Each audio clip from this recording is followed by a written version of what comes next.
नमस्कार, स्वागत है आप सभी का सक्सेस स्टडी विंग्स पर। आज हम सभी लोग साथ मिलकर मॉडर्न हिस्ट्री के सभी प्रश्नों को देखेंगे जो आने वाले सभी परीक्षाओं के लिए महत्वपूर्ण सिद्ध होगा। आशा करता हूं आप सभी लोग चैनल को सब्सक्राइब और लाइक करके सपोर्ट हमें जरूर करेंगे। ये सभी प्रश्न किसी न किसी परीक्षाओं में पूछे गए हैं और पूछे जाएंगे। ये सभी सिलेक्टेड प्रश्न हैं। तो सीधे चलते हैं हम लोग प्रश्न पर। मुगल साम्राज्य के पतन के लिए जागीर संकट के सिद्धांत को प्रतिपादित करने वाले प्रथम इतिहासकार थे। कौन थे? सही उत्तर सतीश चंद्र। आप लोग देख सकते हैं कि ये सभी प्रश्न किसी न किसी एग्जाम में पूछे गए हैं। यहाँ पर वही प्रश्न रखे गए हैं जो उत्तर प्रदेश के परीक्षाओं में कभी न कभी पूछे गए हैं। अगला प्रश्न, सुप्रसिद्ध उर्दू शायर मिर्जा गालिब का मूल निवास था। क्या था? सही उत्तर है आगरा। अगला प्रश्न, बंगाल की फैक्ट्री में से एक जो पुर्तगाली द्वारा स्थापित की गई थी वह थी हुगली। अगला प्रश्न, उस शासक का नाम बताइए जिसने वास्को डी गामा का कालीकट में स्वागत किया। कौन थे वो? सही उत्तर जमोरिन। अगला प्रश्न, वह यूरोपीय समुदाय जिसने भारत के साथ प्रथम व्यापारिक संबंध स्थापित किया था। सही उत्तर पुर्तगाली। अगला प्रश्न, भारत में पुर्तगाली शक्ति का वास्तविक संस्थापक था। सही उत्तर अल्बुकर्क। अगला प्रश्न, भारत में मुद्रणालय लाने वाले प्रथम थे। सही उत्तर पुर्तगाली। अगला प्रश्न, बंगाल में डचों द्वारा स्थापित कारखाना था। सही उत्तर चिनसुरा। अगला प्रश्न, वह शासक जिसने ईस्ट इंडिया कंपनी को दीवानी प्रदान की थी वह था। सही उत्तर शाह आलम द्वितीय। अगला प्रश्न, फ्रांसीसी ईस्ट इंडिया कंपनी का निर्माण डैश के शासनकाल में हुआ था। सही उत्तर लुई 14वां। अगला प्रश्न, लंदन में ब्रिटिश इंडिया कंपनी के गठन के समय भारत का बादशाह था। सही उत्तर अकबर। अगला प्रश्न, ब्रिटिश कंपनियों में से किसे भारत में व्यापार करने का पहला अधिकार प्राप्त हुआ था। सही उत्तर लिवेंट कंपनी। अगला प्रश्न, असम में सर्वप्रथम चाय कंपनी की स्थापना हुई थी। सही उत्तर 1839। आगे अगला प्रश्न करेंगे हम लोग स्वायत्त राज्यों से संबंधित स्वायत्त राज्यों के उदय, अवध, मैसूर, पंजाब एवं बंगाल। तो चलिए अगला प्रश्न पे चलते हैं। बिहार के शासक राजा राम नारायण का दमन करने के लिए क्लाइव ओ मीर जाफर ने किसकी अध्यक्षता में एक सेना भेजी थी। सही उत्तर मेजर कुक। अगला प्रश्न, 1756 में फुल्टा शब्द किस संदर्भ में आया था। सही उत्तर एक टापू के नाम। अगला प्रश्न, टीपू सुल्तान की राजधानी थी। सही उत्तर श्रीरंगम, जिसको श्रीरंगपट्टनम भी कहते थे। अगला प्रश्न, प्रथम अंगल मैसूर युद्ध 1767 से जो 1769 तक हुआ था में विजयी हुए। सही उत्तर हैदर अली। अगला प्रश्न, टीपू सुल्तान ने ब्रिटिश सेना को 1780 में हराया था। सही उत्तर पोलीलूर। अगला प्रश्न, वह ब्रिटिश इतिहासकार जिसने विचार का खंडन किया है कि टीपू सुल्तान एक कट्टरपंथी था। सही उत्तर पीई रॉबर्ट्स। अगला प्रश्न है, बंगाल के गवर्नर जनरलों में तृतीय अंगल मैसूर युद्ध से संबंध है। सही उत्तर लॉर्ड कॉर्नवालिस।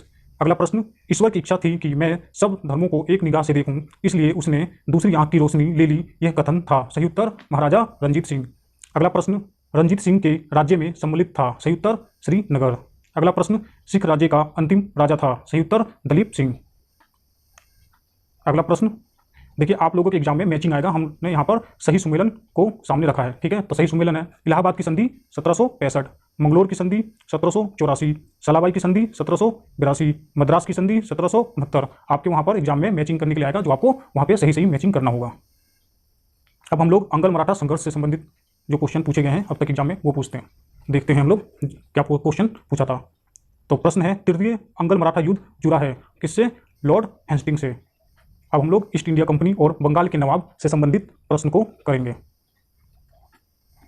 तो अगला प्रश्न है, सिराजुद्दौला लॉर्ड क्लाइव द्वारा परास्त हुआ था के युद्ध में? किस युद्ध में हुआ था? प्लासी के। अगला प्रश्न है, 19वीं शताब्दी में किस देश का भारत की ओर विस्तार का डर एंग्लो अफगान संबंधों का आधार था? सही उत्तर रूस। अगला प्रश्न, वह गवर्नर जनरल जिसके कार्यकाल में ईस्ट इंडिया कंपनी को शहंशाह शाह आलम द्वारा बंगाल, बिहार तथा उड़ीसा में दीवानी अधिकार दिए गए? सही उत्तर लॉर्ड क्लाइव। अगला प्रश्न, किसने अपनी राजधानी मुर्शिदाबाद से मुंगेर स्थानांतरित की थी? सही उत्तर मीर कासिम। अगले प्रश्न पर चलते हैं, किसने अपनी राजधानी मुर्शिदाबाद से मुंगेर स्थानांतरित की थी? मीर कासिम ने। अगला प्रश्न है, किसने ईस्ट इंडिया कंपनी के बारे में यह टिप्पणी की कि कंपनी एक असंगति है परंतु यह उस व्यवस्था का भाग है जहां सब कुछ असंगत है? किसने की थी टिप्पणी? जीबी मैकाले ने। अगला हम लोग चलते हैं कंपनी की देशी राज्यों के प्रति नीतियों से संबंधित प्रश्न पर। तो प्रश्न है, सहायक संधि स्वीकार नहीं की थी किसने? इंदौर के होलकर राज्यों ने। अगला प्रश्न है, अवध के नवाब वाजिद अली शाह को ईस्ट इंडिया कंपनी ने गद्दी से उतार दिया था? सही उत्तर है 1856 में कुशासन के आरोप में। अब हम लोग करेंगे ब्रिटिशकालीन राजस्व न्यायिक सुधार से संबंधित प्रश्न जो उत्तर प्रदेश के विभिन्न एग्जामों में पूछे गए हैं। तो प्रश्न है, किसके प्रशासन काल में स्थायी बंदोबस्त प्रारंभ किया गया था? Lord Cornwallis. अगला प्रश्न है, भारत के वायसरायों में किसके काल में Indian penal code, civil procedure code और क्रिमिनल प्रोसीजर कोड पारित किए गए थे? Lord Canning. अगला प्रश्न है, क्रिमिनल ट्राइब्स एक्ट सर्वप्रथम कब अधिनियमित हुआ था? सही उत्तर 1871। अब हम लोग करेंगे ब्रिटिश शासन का भारत पर आर्थिक प्रभाव से संबंधित प्रश्न। तो प्रश्न देखते हैं हम लोग, भारतीय दुर्भिक्ष संहिता 1883 का निर्माण किस आयोग द्वारा किया गया था? सही उत्तर है स्ट्रेची आयोग। अगला प्रश्न, 18वीं शताब्दी के पूर्वार्ध में बंगाल से निर्यात होने वाली सबसे महत्वपूर्ण वस्तुएं थी? सही उत्तर है सोरा, कच्चा रेशम, चीनी और अफीम। अगला प्रश्न है, 1918 में भारतीय उद्योग आयोग के सदस्य के रूप में किसने अपनी रिपोर्ट अलग से प्रस्तुत की थी? सही उत्तर है M.R. जयकर। अब हम लोग 1857 की स्वतंत्रता संग्राम से संबंधित प्रश्न को देखेंगे। प्रश्न है, 1857 के विद्रोह के बारे में सर्वप्रथम इसे भारत की स्वतंत्रता की पहली लड़ाई कहा था? किसने? वी.डी. सावरकर ने। किसने कहा था भारत की स्वतंत्रता की पहली लड़ाई? वी.डी. सावरकर ने। अगला प्रश्न है, 1 नवंबर 1858 ईस्वी को महारानी विक्टोरिया का घोषणा पत्र इलाहाबाद में पढ़कर सुनाया था? किसने? सही उत्तर है लॉर्ड कैनिंग।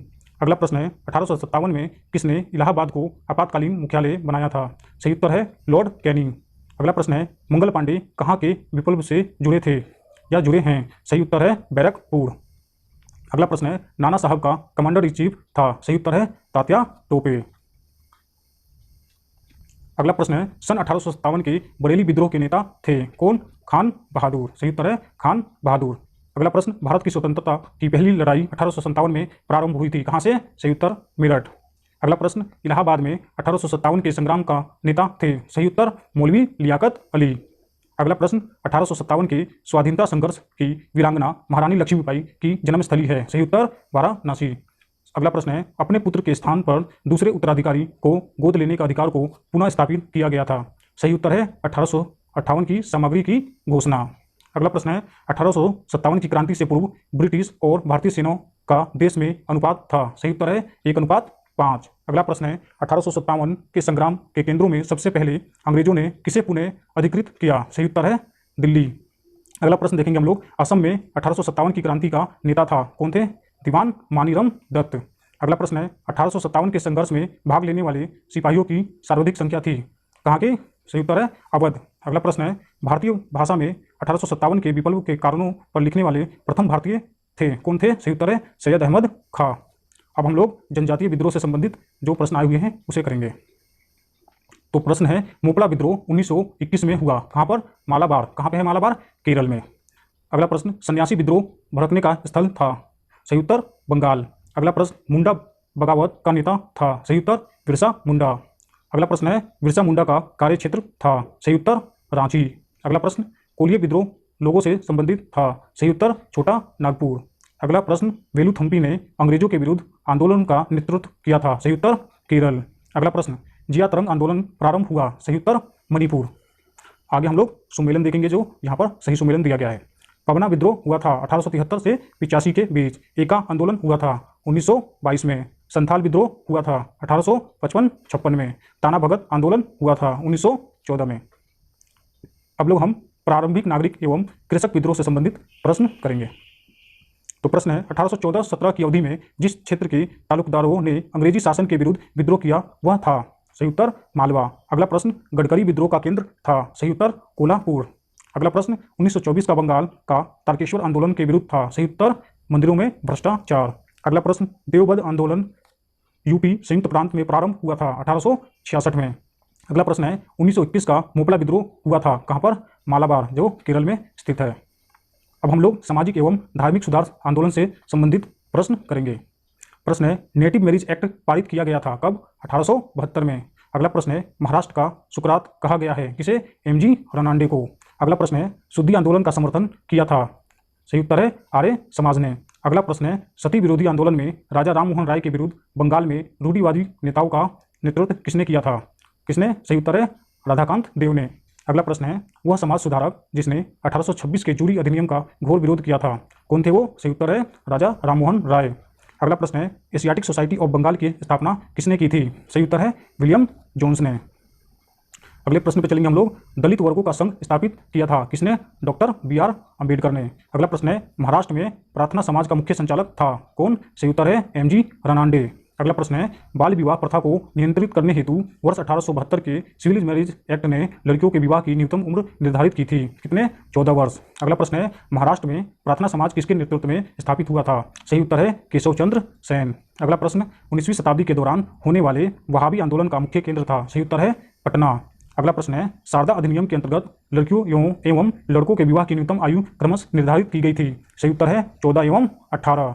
अगला प्रश्न है, सर्वेंट्स ऑफ इंडिया सोसाइटी के संस्थापक थे? सही उत्तर है गोपाल कृष्ण गोखले।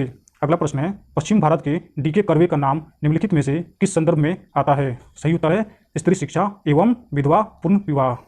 अगला प्रश्न है, राधा स्वामी सत्संग के संस्थापक थे कौन? सही उत्तर है शिवदयाल साहब। अगला प्रश्न है, महाराष्ट्र में विधवा पुनर्विवाह हेतु अभियान का नेतृत्व किसने किया था? विष्णु परशुराम पंडित जी ने। अगला प्रश्न है, वह बंगाली नेता जिसने सामाजिक धार्मिक सुधारों का विरोध किया और रूढ़िवादिता का समर्थन किया, कौन थे वो?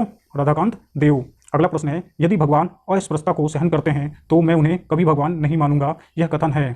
सही उत्तर है बाल गंगाधर तिलक। अब हम लोग आधुनिक भारत में शिक्षा एवं प्रेस के विकास से संबंधित प्रश्न को देखेंगे। तो अगला प्रश्न है, बनारस हिंदू विश्वविद्यालय की स्थापना हुई थी कब? 1916 में, पंडित मदन मोहन मालवीय जी द्वारा। अगला प्रश्न है, वर्नाकुलर प्रेस अधिनियम 1878 के लिए विपरीतगामी और असंगत शब्द का उपयोग किया था किसने? अर्स्काइन पेरी ने। अगला प्रश्न है, भारत की शैक्षणिक नीति में फिल्ट्रेशन सिद्धांत के प्रतिपादक थे कौन? मैकाले। अगला प्रश्न है, एशियाटिक सोसाइटी ऑफ बंगाल के संस्थापक थे? सही उत्तर है सर विलियम जोन्स। अगला प्रश्न है, भारतीय विश्वविद्यालय में धार्मिक शिक्षा के लिए प्रबल रूप से वकालत की थी कौन? सही उत्तर है मदन मोहन मालवीय जी। अगला प्रश्न है, हंटर कमीशन की रिपोर्ट में विकास पर विशेष जोर दिया गया था? सही उत्तर है प्राथमिक शिक्षा पर। अगला प्रश्न है, सेटलर आयोग संबंधित था? सही उत्तर है शिक्षा पर। अगला प्रश्न है, काशी विद्यापीठ का संस्थापक है? सही उत्तर है बाबू शिव प्रसाद गुप्त। अगला प्रश्न पे चलते हम लोग। भारत में अंग्रेजों ने प्रथम मदरसा स्थापित किया था कहाँ पर? भारत में अंग्रेजों ने प्रथम मदरसा स्थापित किया था कहाँ पर? कलकत्ता में। अगला प्रश्न है, 1857 में भारत में विश्वविद्यालय की स्थापना के समय इंग्लैंड के किस विश्वविद्यालय को प्रतिमान के रूप में लिया गया था? सही उत्तर है लंदन। अगला प्रश्न है, डेक्कन एजुकेशन सोसाइटी की स्थापना से संबंधित था? सही उत्तर है बाल गंगाधर तिलक। अगला प्रश्न है, हिंदी का पहला समाचार पत्र उदंत मार्तंड 30 मई 1826 को कहाँ से प्रकाशित हुआ था? सही उत्तर है कोलकाता। अगला प्रश्न है, सर्वप्रथम सेंसरशिप लागू की गई थी किसके द्वारा? वेलेज़ुली द्वारा। कब? 1799 में। अगला प्रश्न है, इस हम लोग अगला प्रश्न 1885 से पूर्व स्थापित राजनीतिक संस्थाएं से करेंगे। ठीक है, तो अगला प्रश्न है, भारत में किस वर्ष राष्ट्रीय आंदोलन में जन संगठित आंदोलन का रूप लिया? कब? 1885। इंडियन एसोसिएशन का संस्थापक था कौन? सही उत्तर है सुरेंद्र नाथ बनर्जी। अगला प्रश्न है, सुरेंद्र नाथ बनर्जी द्वारा स्थापित उस संगठन का नाम बतलाइए जिसका 1886 में इंडियन नेशनल कांग्रेस में विलय हो गया। क्या था उत्तर? Indian National Conference. अगला क्वेश्चन, 1885 में स्थापित बम्बई प्रेसिडेंसी एसोसिएशन के संस्थापक था कौन? फिरोज शाह मेहता। अब हम लोग भारतीय राष्ट्रीय कांग्रेस स्थापना कार्यप्रणाली एवं महत्वपूर्ण अधिवेशन से संबंधित प्रश्न को करेंगे जो उत्तर प्रदेश के अलग अलग एग्जामों में पूछे गए हैं। तो प्रश्न है अगला, भारतीय राष्ट्रीय कांग्रेस के प्रथम मुस्लिम अध्यक्ष थे कौन? बदरुद्दीन तैयब जी। अगला प्रश्न है, कांग्रेस का अत्यधिक अल्पसंख्यक लोगों का प्रतिनिधित्व करने वाला कहकर उपहास किया था किसने? लॉर्ड डफरिन ने। अगला प्रश्न है, भारतीय राष्ट्रीय कांग्रेस की प्रथम महिला अध्यक्ष थी कौन? Annie Besant. और भारतीय पहली महिला अध्यक्ष कौन थी? सरोजनी नायडू। अगला प्रश्न है, दिसंबर 1885 में इंडियन नेशनल कांग्रेस का सर्वप्रथम अधिवेशन आयोजित किया गया था कहाँ पर? बंबई में। अगला प्रश्न है, इंडियन नेशनल कांग्रेस की प्रथम भारतीय महिला अध्यक्ष थी कौन? सरोजनी नायडू। अगला प्रश्न है, लगातार 6 वर्षों तक भारतीय राष्ट्रीय कांग्रेस के प्रेसिडेंट रहे कौन? अबुल कलाम आजाद। अगला प्रश्न है, कांग्रेस को सूक्ष्मदर्शी अल्पसंख्यक जनता का प्रतिनिधित्व बताते हुए उसका मजाक उड़ाया था किसने? लॉर्ड डफरिन ने। अगले प्रश्न पर चलेंगे हम लोग। अगला प्रश्न है, भारतीय राष्ट्रीय कांग्रेस का 1885 में महासचिव था कौन? एवं हुम। अगला प्रश्न है, कांग्रेस के मन से भारतीय राष्ट्रीय कांग्रेस के किस अधिवेशन में प्रथम बार स्वराज शब्द व्यक्त किया गया था? सही उत्तर है कलकत्ता अधिवेशन 1906। अगला प्रश्न है, भारतीय राष्ट्रीय कांग्रेस का अंतिम अधिवेशन जिसमें बाल गंगाधर तिलक ने भाग लिया था वो था कब? अमृतसर अधिवेशन 1919। अगला प्रश्न है, भारतीय राष्ट्रीय कांग्रेस के किस अधिवेशन में महात्मा गांधी ने कहा था गांधी मर सकते हैं परंतु गांधीवाद हमेशा बना रहेगा? कराची अधिवेशन 1931 जिसके अध्यक्ष थे सरदार वल्लभ भाई पटेल। अगला प्रश्न है, भारतीय राष्ट्रीय कांग्रेस ने अपने किस अधिवेशन में भारत सरकार अधिनियम 1935 को अस्वीकार किया था? लखनऊ अधिवेशन 1936। अगला प्रश्न है, कांग्रेस गिरने के लिए लड़खड़ा रही है और भारत में रहते हुए मेरी एक विशेष महत्वाकांक्षा है कि इसके शांतिपूर्ण आवासन में भी इसकी सहायता करूं, यह घोषणा की थी किसने? लॉर्ड कर्जन ने। अगला प्रश्न है, भारतीय राष्ट्रीय कांग्रेस के हरिपुरा अधिवेशन की अध्यक्षता किसने की थी? सुभाष चंद्र बोस जी ने। अगला प्रश्न है, 1938 के हरिपुरा कांग्रेस के अधिवेशन में किसने सुभाष चंद्र बोस को अध्यक्ष के रूप में नामित किया था? सही उत्तर है डॉक्टर राजेंद्र प्रसाद। अगला प्रश्न है, भारतीय राष्ट्रीय कांग्रेस का प्रथम निर्वाचित यूरोपीय अध्यक्ष था कौन? George Yule.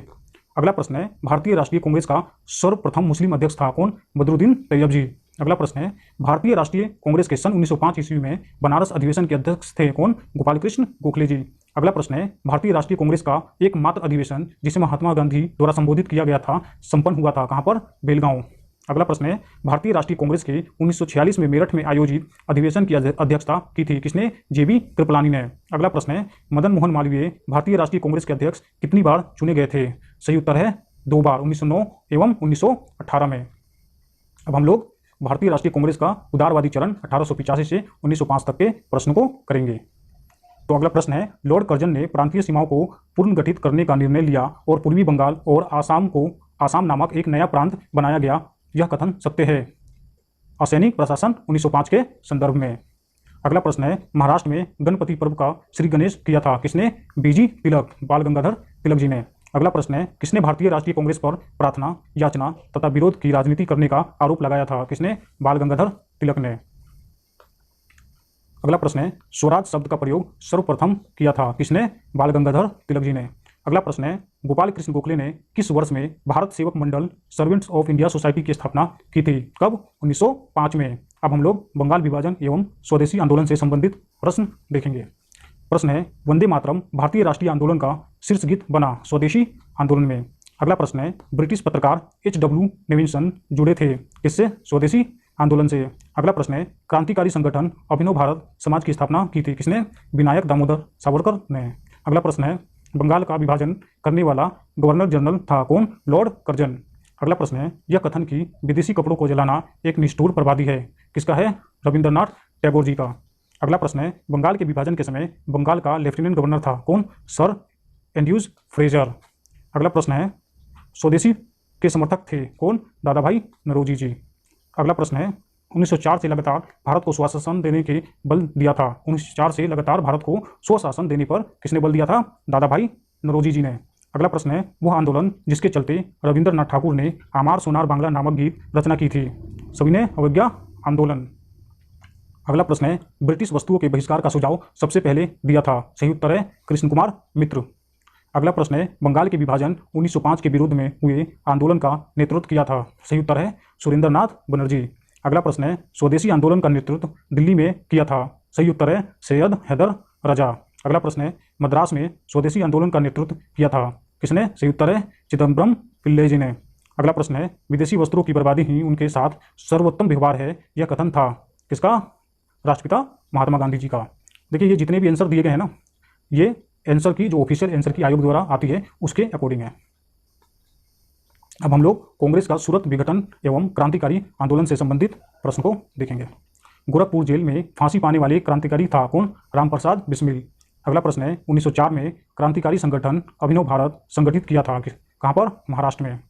अगला प्रश्न है, वर्ष 1928 में हिंदुस्तान सोशलिस्ट रिपब्लिक एसोसिएशन की स्थापना हुई थी कहाँ पर? दिल्ली में। अगला प्रश्न है, भगत सिंह ने सेंट्रल असेंबली में बम फेंका था कब? किसके साथ मिलके?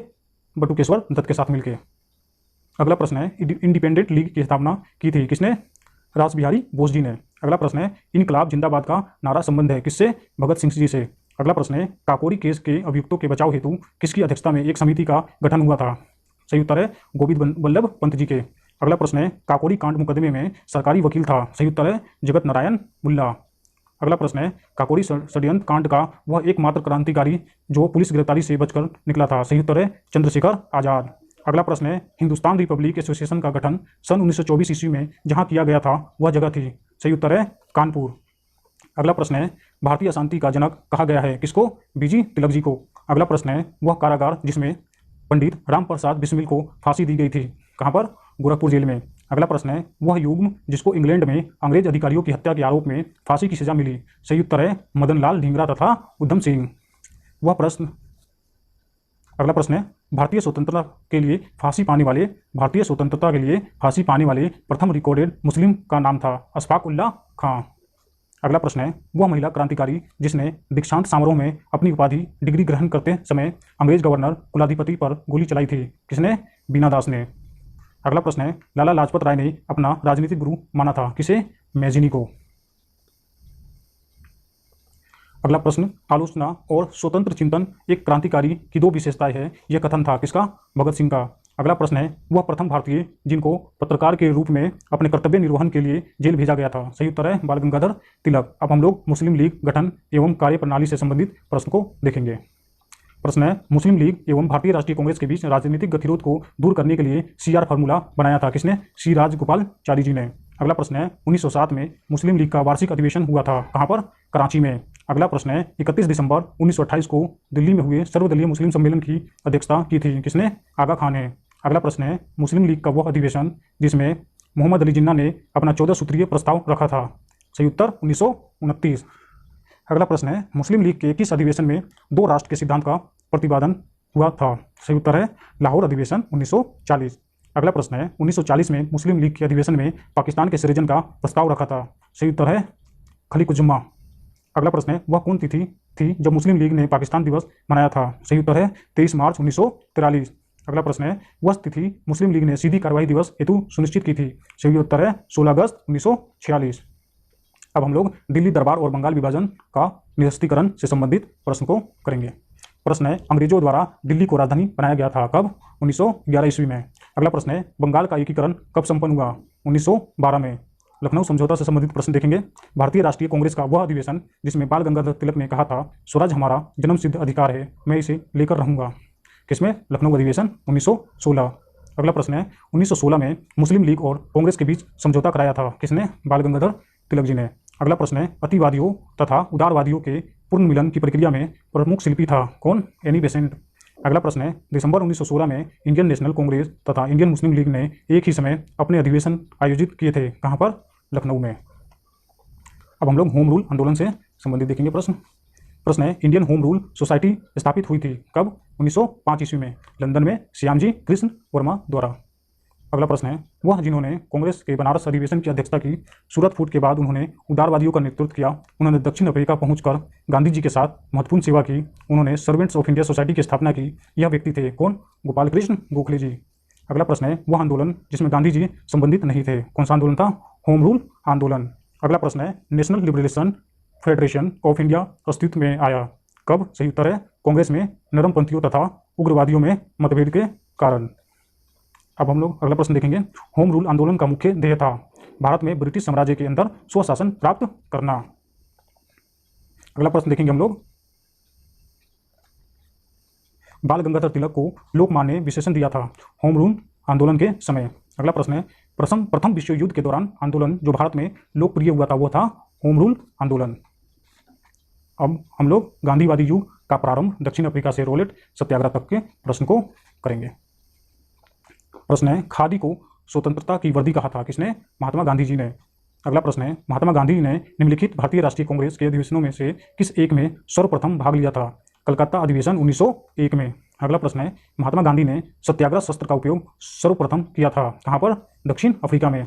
अगला प्रश्न है सत्याग्रह शब्द को गढ़ा था किसने?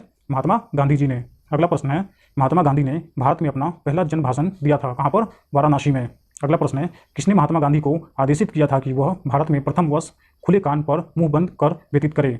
सही उत्तर है गोपाल कृष्ण गोखले जी ने। भारतीय राष्ट्रीय कांग्रेस के किस अधिवेशन में महात्मा गांधी को चंपारण के किसानों की समस्याओं से अवगत कराया गया था? सही उत्तर है लखनऊ अधिवेशन 1916। अगला प्रश्न करेंगे हम लोग गांधी जी ने बंधुआ मजदूरों को मुक्त कराने का अभियान कहाँ से आरंभ किया था? कहाँ से? पटना। अगला प्रश्न है गोखले के राजनीतिक गुरु थे कौन? MG रनाडे। अगला प्रश्न है MK गांधी ने हिंद स्वराज लिखी वह वर्ष था कब? 1909। अगला प्रश्न है जलियांवाला बाग हत्याकांड हुआ था कब? 13 अप्रैल 1919। अगला प्रश्न है आंदोलन में महात्मा गांधी ने पहली बार भूख हड़ताल का प्रयोग हथियार के रूप में किया था। सही उत्तर है अहमदाबाद की हड़ताल। अगला प्रश्न है चंपारण में 3 कठिया प्रथा का तात्पर्य था? सही उत्तर है 3/20 भूभाग पर नील की खेती करना। अगला प्रश्न है, गांधी जी ने अपना प्रथम सत्याग्रह आरंभ किया था? मजदूरों को कम मजदूरी दिए जाने के विरुद्ध। अगला प्रश्न है, चंपारण संघर्ष में महात्मा गांधी का साथ दिया था? किसने? राजेंद्र प्रसाद और अनुग्रह नारायण सिन्हा जी ने। अगला प्रश्न है, गांधी जी भारतीय राष्ट्रीय कांग्रेस के किस अधिवेशन के अध्यक्ष थे? किस अधिवेशन के? बेलगांव। अगला प्रश्न है, महात्मा गांधी के चंपारण सत्याग्रह का विरोध किया था? किसने? एनजी रंगा ने। आगे का प्रश्न हम लोग करेंगे, गांधी जी के नाम से पहले महात्मा जोड़ा गया कब? चंपारण सत्याग्रह के दौरान। अगला प्रश्न है, जलियांवाला बाग नरसंहार पर कांग्रेस जांच समिति की रिपोर्ट के प्रारूप लिखने का कार्य सौंपा गया था? किसे? महात्मा गांधी जी को। अगला प्रश्न है, गांधी जी के राम राज्य के युगल सिद्धांत थे? सही उत्तर है सत्य तथा अहिंसा। अगला प्रश्न है, जलियांवाला बाग हत्याकांड के विरोध में वायसराय के कार्य परिषद से त्यागपत्र दे दिया था? किसने? सर शंकर नायर ने। अगला प्रश्न है, दक्षिण अफ्रीका में रहने की अवधि में महात्मा गांधी ने जिस पत्रिका का प्रकाशन किया उसका नाम था? क्या? Indian opinion. अगला प्रश्न है, वे दो नेता जिन्होंने भारत में दौरा कर सामाजिक उत्थान का कार्य किया? सही उत्तर है गांधी जी और तिलक जी। अगला प्रश्न है, एम.के. गांधी समर्थक थे किस चीज़ के? दार्शनिक अराजकतावाद के। अगला प्रश्न है, करमचंद गांधी दीवान थे कहाँ के? पोरबंदर, राजकोट और बीकानेर के। अगला प्रश्न है, गांधी जी की दृष्टि में अहिंसा का अर्थ है? क्या है उत्तर इसका? सत्य की प्राप्ति का रास्ता। अगला प्रश्न है, दक्षिण अफ्रीका का वह रेलवे स्टेशन जहां गांधी को ट्रेन से फेंका गया था? क्या है? पीटर मार्टिसबर्ग। अगला प्रश्न है, वह व्यक्ति जिसने 4 अप्रैल 1919 को दिल्ली की जमा मस्जिद के प्रवचन मंच से हिंदू मुस्लिम एकता पर भाषण दिया था, वे थे? स्वामी श्रद्धानंद जी। अगला प्रश्न है, गांधी जी के अनुसार हिंसा का क्रूरतम रूप है? गांधी जी के अनुसार हिंसा का क्रूरतम रूप क्या है? गरीबी का स्थायित्व। अगला प्रश्न है, वह कारागार जिसे गांधी जी ने मंदिर का नाम दिया था, कौन सा कारागार? यरवदा। अगला प्रश्न है, गांधी जी ने सर्वप्रथम सेवा धर्म अपनाया था कहाँ पर? दक्षिण अफ्रीका में। अगला प्रश्न है, गांधीयन इनोवेशन गांधी जी का नवाचार का तात्पर्य है? सही उत्तर है कम निवेश से अत्यधिक उत्पादन के अधिक लोगों के लिए। कम निवेश से अधिक उत्पादन अधिक लोगों के लिए। अगला प्रश्न है, भारतीय स्वतंत्रता को प्राप्त करने के लिए निष्क्रिय विरोध करने के लिए जाने जाते हैं? सही उत्तर है मोहनदास करमचंद गांधी। हम लोग अगला प्रश्न देखेंगे, ब्रिटिश नीति उत्पादों का गांधी का बहिष्कार प्रभावी हुआ क्योंकि ब्रिटेन भारत को एक बड़ा, सही उत्तर है, निर्मित वस्तुओं का बाजार समझता था। अगला प्रश्न है, गोखले माई पॉलिटिकल गुरु पुस्तक लिखी थी? किसने? महात्मा गांधी जी ने। अगला प्रश्न है, एम.के. गांधी के अनुसार अस्पृश्यों का सामाजिक आर्थिक सुधार किया जा सकता है? सही उत्तर है उनके लिए कुटीर उद्योग स्थापित करके। अगला प्रश्न है, गांधी जी का सत्याग्रह रणनीति सबसे अंतिम स्थान प्राप्त है? क्या प्राप्त है? उपवास का। अगला प्रश्न है, महात्मा गांधी के अनुसार राजनीति का तात्पर्य था? सही उत्तर है जन कल्याण के लिए सक्रियता। अब हम लोग साम्यवादी आंदोलन एवं विभिन्न दल से संबंधित प्रश्न को करेंगे। प्रश्न है, भारत में 1918 में प्रथम मजदूर संघ की स्थापना की थी? किसने? बीपी वाडिया ने। अगला प्रश्न है, अखिल भारतीय ट्रेड यूनियन कांग्रेस का प्रथम अध्यक्ष था कौन? लाला लाजपत राय। अगला प्रश्न है, 1929 में नागपुर में संपन्न all India trade union Congress की अध्यक्षता की थी? किसने? जवाहरलाल नेहरू ने। अगला प्रश्न है, वह व्यक्ति जिसने वर्ष 1931 में गुरुवायूर मंदिर में अछूतों के प्रवेश संबंधी प्रयास का नेतृत्व किया था? किसने? पी.एस. तिरुमाम्बू। अगला प्रश्न है, सन 1939 में All India States People's Conference का अध्यक्ष था कौन? सही उत्तर है जवाहरलाल नेहरू। अगला प्रश्न है, जलियांवाला बाग त्रासदी में जुड़ा सैन्य अधिकारी था? सही उत्तर है कौन? डायर। अगला प्रश्न है, वह आंदोलन जिसको राष्ट्रीय स्वतंत्रता का मुस्लिम युद्ध के रूप में माना जाता है? सही उत्तर है वहाबी आंदोलन। अगला प्रश्न है, वर्ष 1940 में रेडिकल डेमोक्रेटिक पार्टी का संगठन किया था? किसने? एम.एन. रॉय ने। अगला प्रश्न है, सोमेंद्रनाथ टैगोर द्वारा स्थापित दल का नाम है? क्या? क्रांतिकारी साम्यवादी दल। अगला प्रश्न है, महात्मा गांधी का वह संघर्ष जो औद्योगिक श्रमिकों से संबंधित था? सही उत्तर है अहमदाबाद का संघर्ष। अगला प्रश्न है, कानपुर षड्यंत्र मुकदमा किस आंदोलन के नेताओं के विरुद्ध था? सही उत्तर है साम्यवादी आंदोलन। अब हम लोग खिलाफत आंदोलन से संबंधित प्रश्न को देखेंगे। ठीक है, तो प्रश्न है, वह आंदोलन जिसमें हिंदू मुस्लिम एकता का वास्तविक रूप प्रतिबिंब हुआ? क्या है आंसर? खिलाफत आंदोलन। अगला प्रश्न है, गांधी जी को किसने सावधान किया था कि वो मुस्लिम धार्मिक नेताओं और उनके अनुयायियों के कट्टरपन को प्रोत्साहित न करे? मोहम्मद अली जिन्ना। वर्ष 1919 में अखिल भारतीय खिलाफत सम्मेलन का अध्यक्ष चुना गया था? किसको? महात्मा गांधी जी को। अगला प्रश्न है, वह भारतीय नेता जिसने खिलाफत आंदोलन का समर्थन नहीं किया था? सही उत्तर है मदन मोहन मालवीय। अगला प्रश्न है, खिलाफत आंदोलन का परिणाम था? सही उत्तर है हिंदू मुस्लिम मतभेदों में कमी आई। अगला प्रश्न है, खिलाफत आंदोलन के दौरान हाजी उल मुल्क की पदवी त्याग दी थी? सही उत्तर है हकीम अजमल खां। अब हम लोग असहयोग आंदोलन से संबंधित प्रश्न करेंगे। एक वर्ष के अंतर्गत स्वराज की प्राप्ति, एक वर्ष के अंतर्गत स्वराज की प्राप्ति का लक्ष्य था। किस आंदोलन का? असहयोग आंदोलन का। अगला प्रश्न है, खिलाफत आंदोलन के साथ आरंभ किया गया था। कौन सा आंदोलन? असहयोग आंदोलन। अगला प्रश्न है, चौरी चौरा किस जनपद में स्थित है? सही उत्तर है गोरखपुर। अगला प्रश्न है, एक वर्ष के भीतर स्वराज की प्राप्ति लक्ष्य था। सही उत्तर है असहयोग आंदोलन। अगला प्रश्न है, 1920 के नागपुर के भारतीय राष्ट्रीय कांग्रेस के अधिवेशन में असहयोग के प्रस्ताव को प्रस्तावित किया था। सही उत्तर है चित्तरंजन दास, CR दास। अगला प्रश्न है, महात्मा गांधी द्वारा चलाया गया प्रथम जन आंदोलन था। सही उत्तर है असहयोग आंदोलन। अगला प्रश्न है, किसने असहयोग आंदोलन के दौरान विदेशी कपड़ों को जलाया जाना एक निष्ठुर बर्बादी बताया था? किसने? रविंद्रनाथ टैगोर जी ने। अगला प्रश्न है, किसने असहयोग आंदोलन को समर्थन दिया था परंतु इसके परिणाम नहीं देख सके थे? सही उत्तर है बाल गंगाधर तिलक। अगला प्रश्न है, चौरी चौरा की घटना के समय महात्मा गांधी कहाँ थे? सही उत्तर है बारतोली। अगला प्रश्न है, ब्रिटिश सरकार ने महात्मा गांधी को जो उपाधि दी थी और जिसे उन्होंने असहयोग आंदोलन में वापस कर दिया था वह थी क्या थी? कैसर-ए-हिंद। अगला प्रश्न है, महात्मा गांधी के साथ वह मुसलमान जिसने बाल गंगाधर तिलक की अर्थी उठाई थी? सही उत्तर है शौकत अली। अगला प्रश्न है, 1921-22 के असहयोग आंदोलन का मुख्य प्रतिबल था? सही उत्तर है हिंदू मुस्लिम एकता। अगला प्रश्न है, असहयोग आंदोलन के दौरान अपनी वकालत छोड़ दी थी? सही उत्तर है चित्तरंजन दास। अगला प्रश्न है, दिल्ली में 24 फरवरी 1922 को आयोजित अखिल भारतीय कांग्रेस समिति की बैठक में असहयोग आंदोलन वापस लेने के लिए गांधी जी के विरुद्ध निंदा प्रस्ताव प्रस्तुत किया? किसने?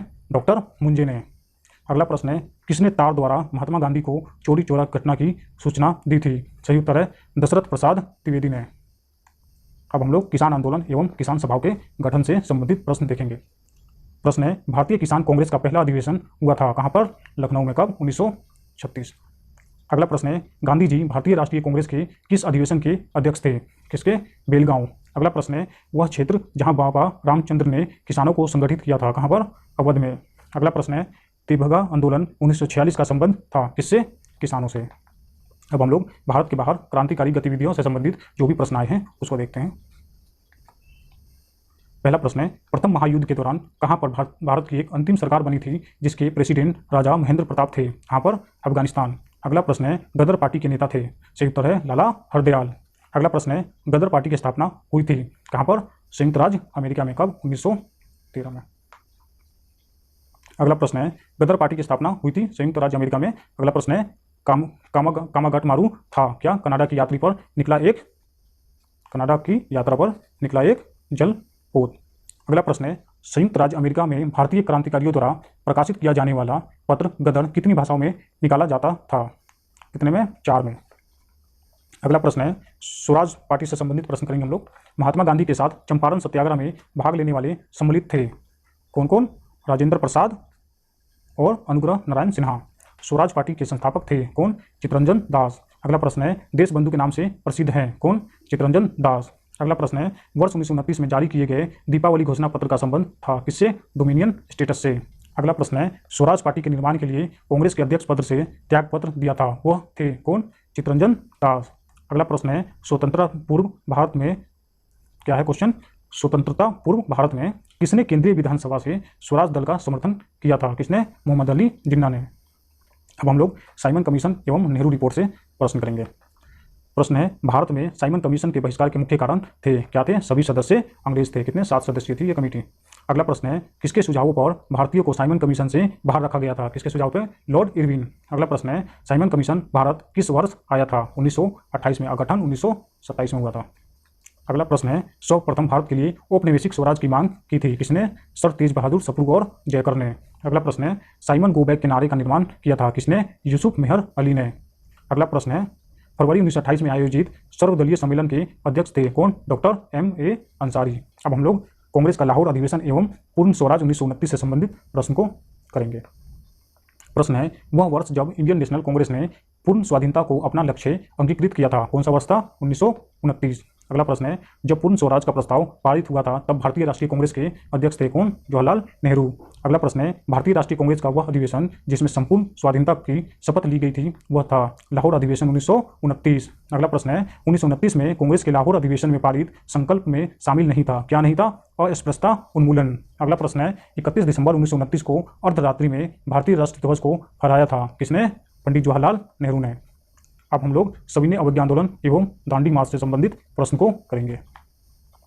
प्रश्न है, नमक सत्याग्रह के समय गांधी जी की गिरफ्तारी हो जाने के बाद आंदोलन के नेता के रूप में उनका स्थान लिया किसने? अब्बास तैयब जी ने। अगला प्रश्न है, महात्मा गांधी धरसना नमक गोदाम पर कांग्रेस कार्यकर्ताओं के धावे के समय कहाँ थे? कहाँ पर? यरबदा जेल में। अगला प्रश्न है, वह आंदोलन जिसमें भाग लेने के लिए आचार्य विनोबा भावे प्रथम बार गिरफ्तार हुए, क्या उत्तर है? सविनय अवज्ञा आंदोलन। अगला प्रश्न है, शक्ति के विरुद्ध अधिकार, इस लड़ाई में विश्व की सहानुभूति चाहता हूं, यह कथन संबंध है गांधी की दांडी यात्रा से।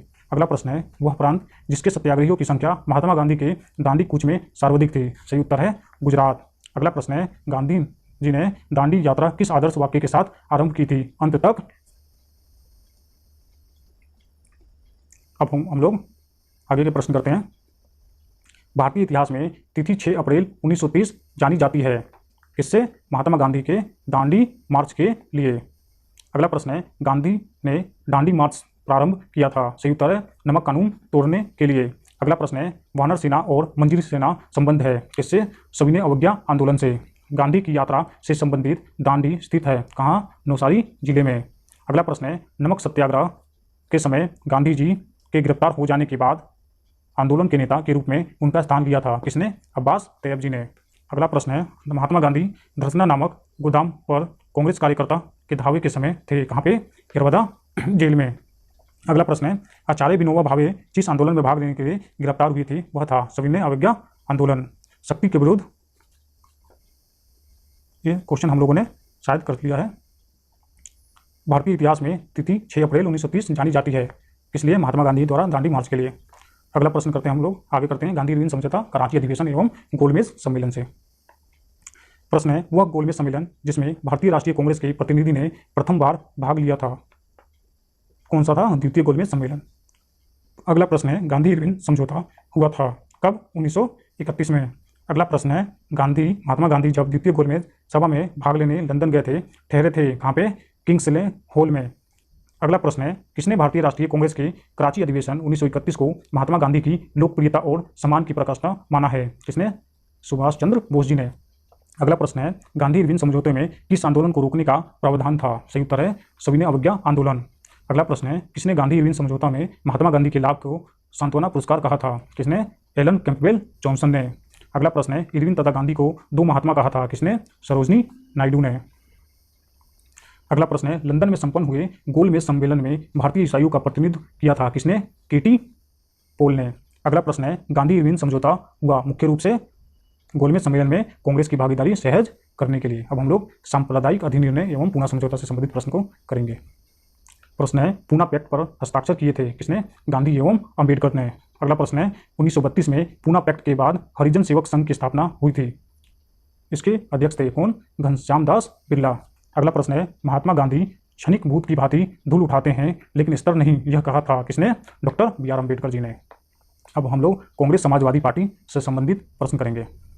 प्रश्न है, कांग्रेस समाजवादी पार्टी से संबंधित। पहला है, वर्ष 1934 में पटना में अखिल भारतीय कांग्रेस समाजवादी पार्टी के संयोजक थे कौन? जयप्रकाश नारायण। अगला प्रश्न है, वह भारतीय राष्ट्रीय कांग्रेस का अधिवेशन जिसमें जवाहरलाल नेहरू ने समाजवाद को भारत की समस्याओं को हल करने का कुंजी बताया था, कौन सा अधिवेशन था? लखनऊ 1936 में।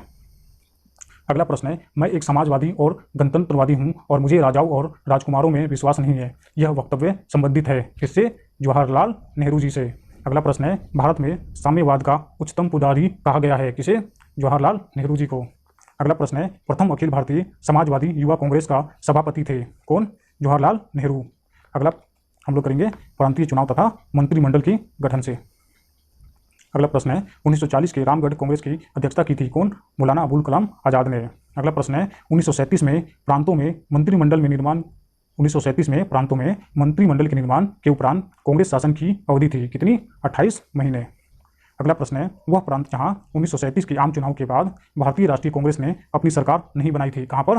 बंगाल में। अगला प्रश्न है, 1937 के चुनाव के पश्चात यूपी में गठित मंत्रिमंडल में वित्त विभाग सौंपा गया था किसको? रफी अहमद किदवई। अब हम लोग कांग्रेस का त्रिपुरी अधिवेशन एवं फॉरवर्ड ब्लॉक का गठन से संबंधित प्रश्न करेंगे। जब सुभाष चंद्र बोस ने भारतीय राष्ट्रीय कांग्रेस से इस्तीफा दे दिया तब उस सीट के लिए नाम प्रस्तावित किया गया किसको? डॉक्टर राजेंद्र प्रसाद। अगला प्रश्न है, भारतीय राष्ट्रीय कांग्रेस के किस अधिवेशन में सुभाष चंद्र बोस दूसरी बार अध्यक्ष चुने गए थे? किसमें? त्रिपुरी अधिवेशन में। अगला प्रश्न है वह अधिवेशन जिसमें कांग्रेस ने पहली बार भारतीय रियासतों के प्रति अपनी नीति घोषित की थी, कौन सा अधिवेशन था? नागपुर अधिवेशन। अगला प्रश्न है भारत के देशी राज्यों के संबंध में अहस्तक्षेप नीति के लिए रेखांकित किया गया है, सर जॉन सोरके। अब हम लोग देशी रियासतों का संघर्ष से संबंधित प्रश्न करेंगे। प्रश्न है देशों राज्यों में से यथावत समझौते का पक्षधर था, कौन? हैदराबाद। अगला प्रश्न है वह अधिवेशन जिसमें कांग्रेस ने पहली बार भारतीय रियासतों के प्रति अपनी नीति घोषित की थी, कौन से अधिवेशन में? नागपुर अधिवेशन। अगला प्रश्न है भारत के देशी राज्यों के संबंध में अहस्तक्षेप की नीति रेखांकित किया जाता है, इसमें सर जॉन सोरके। अब हम लोग करेंगे द्वितीय विश्व युद्ध एवं राष्ट्रीय आंदोलन, अगस्त प्रस्ताव, पाकिस्तान की मांग एवं व्यक्तिगत सत्याग्रह से संबंधित जो भी प्रश्न अब तक आए हैं। पहला प्रश्न है इससे संबंधित पाकिस्तान की मांग मुस्लिम लीग के द्वारा की गई थी, कब? 1940 में। अगला प्रश्न है व्यक्तिगत सत्याग्रह में विनोबा भावे के प्रथम सत्याग्रही चुना गया था, दूसरे स्थान पे थे, कौन? पंडित जवाहरलाल नेहरू। अगला प्रश्न है द्वितीय विश्व युद्ध के संबंध में भारतीय राष्ट्रीय कांग्रेस की नीति थी, सही उत्तर है पूर्ण स्वतंत्रता का आश्वासन मिलने पर ब्रिटेन को सहयोग। अगला प्रश्न है द्वितीय विश्व युद्ध के बाद 1946 में भारत आया था, कौन? Cabinet mission. अब हम लोग क्रिप्स मिशन एवं भारत छोड़ो आंदोलन से संबंधित प्रश्न को करेंगे। इससे संबंधित पहला प्रश्न है जिस वर्ष क्रिप्स मिशन भारत आया वह था, कब? 1942। अगला प्रश्न है भारत छोड़ो आंदोलन प्रारंभ हुआ था, कब? 8 अगस्त 1942 बंबई में। अगला प्रश्न है भारत छोड़ो आंदोलन किस वर्ष से जुड़ा है, सही उत्तर है 1942। अगला प्रश्न है किस वर्ष बंगाल के मिदनापुर जिले में जातीय सरकार की स्थापना हुई थी? अगला जो प्रश्न का उत्तर है इसका 1942। अगला प्रश्न है हम भारतीयों को या तो आज़ाद करवाएंगे या आज़ादी के प्रयास में दिवंगत होंगे, यह कथन जुड़ा है भारत छोड़ो आंदोलन से। अगला प्रश्न है आज़ादी लगभग हमारी पहुंच में है, हम इसे कसकर पकड़ लेना है, यह कथन है महात्मा गांधी जी का। अगला प्रश्न है जब भारतीय राष्ट्रीय कांग्रेस ने भारत छोड़ो प्रस्ताव पारित किया उस समय कांग्रेस के अध्यक्ष थे, कौन? मौलाना अबुल कलाम आज़ाद। अगला प्रश्न है 8 अगस्त 1942 में कांग्रेस ने भारत छोड़ो आंदोलन कहाँ प्रारंभ किया? बंबई।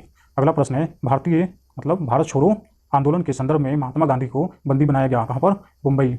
अगला प्रश्न है उत्तर भारत का वह जनपद जिसमें भारत छोड़ो आंदोलन के दौरान समानांतर सरकार की स्थापना की गई थी, सही उत्तर है बलिया। अगला प्रश्न है भारत छोड़ो आंदोलन के दौरान जेल से फरार होकर भूमिगत गतिविधियों को संगठित किया था वह थे, सही उत्तर है जयप्रकाश नारायण। अगला प्रश्न है यहाँ एक क्रांति होने जा रही है और हमें जल्दी से चले जाना चाहिए, किसका था? सर स्टैफर्ड क्रिप्स का। अगला प्रश्न है अमेरिकी पत्रकार जो महात्मा गांधी के भारत छोड़ो आंदोलन के दौरान उनके साथ था का नाम था क्या? Louis Fischer. अगला प्रश्न है वह आंदोलन जिसमें महिलाओं की भागीदारी सर्वाधिक मानी जाती है, सही उत्तर भारत छोड़ो आंदोलन। भारत छोड़ो आंदोलन के समय भारत का प्रधान सेनापति था, कौन? लॉर्ड वेवले। अगला प्रश्न कांग्रेस रेडियो पर भारत छोड़ो आंदोलन की अवधि के नियमित रूप से कार्यक्रम प्रसारित करता था, कौन? राम मनोहर लोहिया। अगला प्रश्न है वह पार्टी जो भारत छोड़ो आंदोलन का समर्थन नहीं किया था वह पार्टी थी, कौन? Hindu Mahasabha, communist party of India, unionist party of Punjab. अगला प्रश्न है गांधी का करो या मरो का आह्वान नारा था, किससे? भारत छोड़ो आंदोलन से संबंधित। अब हम लोग आज़ाद हिंद फौज से संबंधित प्रश्न को करेंगे। आईएनए के अधिकारियों पर मुकदमा चलाया गया था, कहाँ पर? लाल किले दिल्ली। अगला प्रश्न है गांधी जी को सर्वप्रथम राष्ट्रपिता कहकर संबोधित किया था, सही उत्तर है सुभाष चंद्र बोस। अगला प्रश्न है आज़ाद हिंद फौज क्या है? आज़ाद हिंद फौज के अधिकारियों के उनके लाल किले में चल रहे मुकदमे में उनके पक्ष से वकालत की थी, कौन? Sir TB Sapru. अगला प्रश्न है आज़ाद हिंद फौज दिवस मनाया गया था, कब? 12 नवंबर 1945। अगला प्रश्न है सुभाष चंद्र बोस ने सिंगापुर में स्वाधीन भारत की सरकार गठित की, कब? 21 अक्टूबर 1943 को। अगला प्रश्न है सुभाष चंद्र बोस को देश नायक कहा था, किसने? रविंद्रनाथ टैगोर जी ने।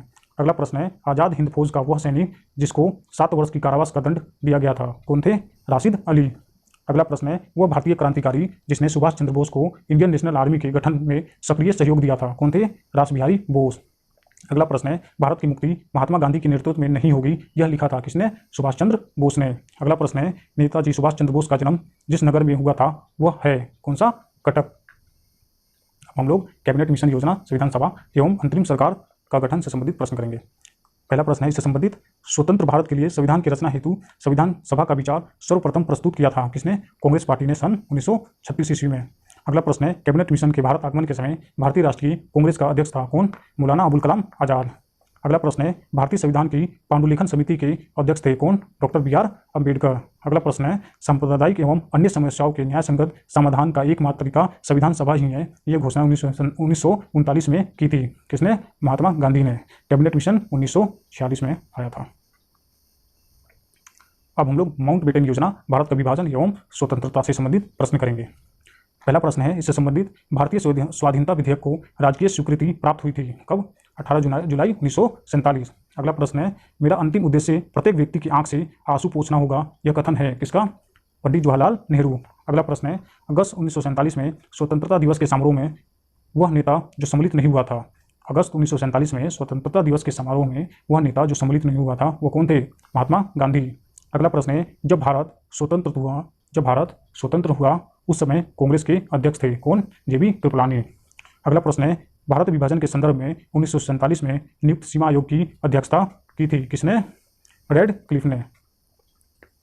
अगला प्रश्न है, नई दिल्ली में 1947 में आयोजित अखिल भारतीय कांग्रेस समिति की बैठक में विभाजन के प्रस्ताव का समर्थन किया था किसने? अबुल कलाम आजाद ने। अगला प्रश्न है, भारतीय स्वतंत्रता विधेयक को राजकीय स्वीकृति प्राप्त हुई थी कब? 18 जुलाई 1947। अगला प्रश्न है, माउंटबेटन योजना आधार बनी थी किस चीज़ की? देश विभाजन की। अगला प्रश्न है, अखिल भारतीय कांग्रेस की 14 जून 1947 ईस्वी को संपन्न हुई बैठक में भारत विभाजन के विपक्ष में मतदान किया था किसने? खान अब्दुल गफ्फार खां। अगला प्रश्न है, पहले अवसर पर भारत के प्रधानमंत्री की नियुक्ति की थी किसने? गवर्नर जनरल ने। अगला प्रश्न है, भारतीयों को वर्ष 1947 में सार्वभौम सत्ता सौंपने का योजना को किस नाम से जानी गई? किस नाम से? माउंटबेटन योजना।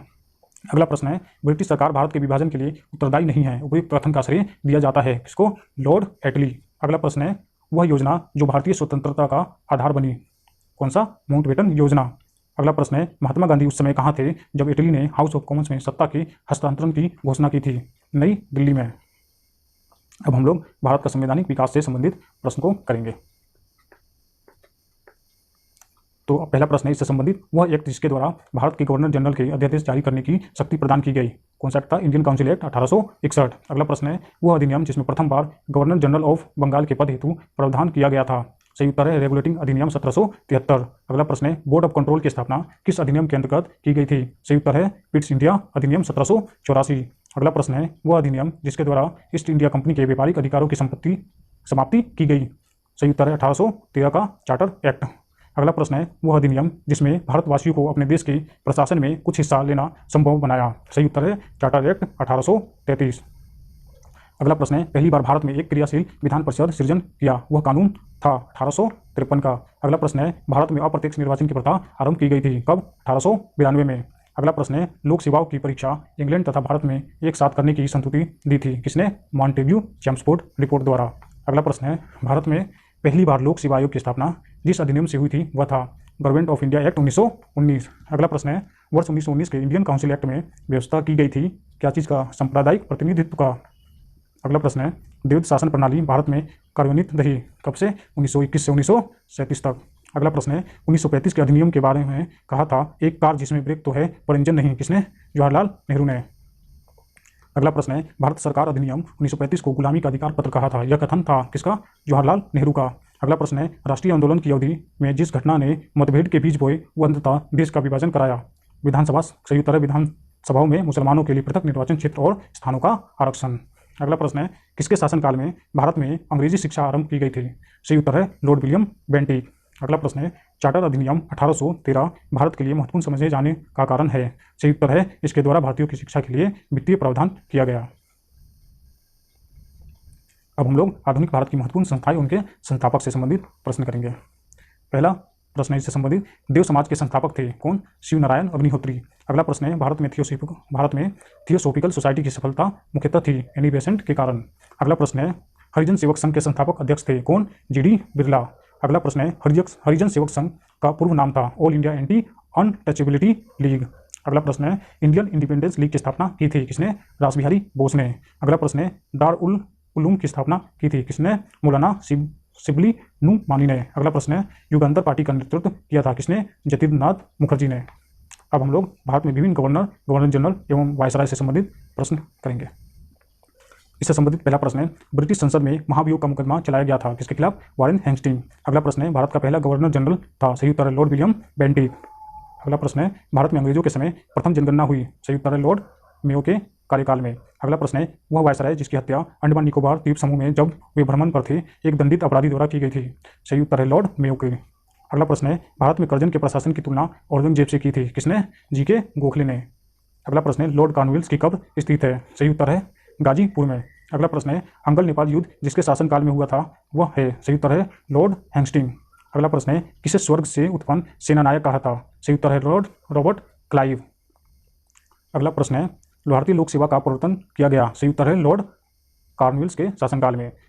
अगला प्रश्न है the problems of the far east नामक पुस्तक के लेखक है कौन?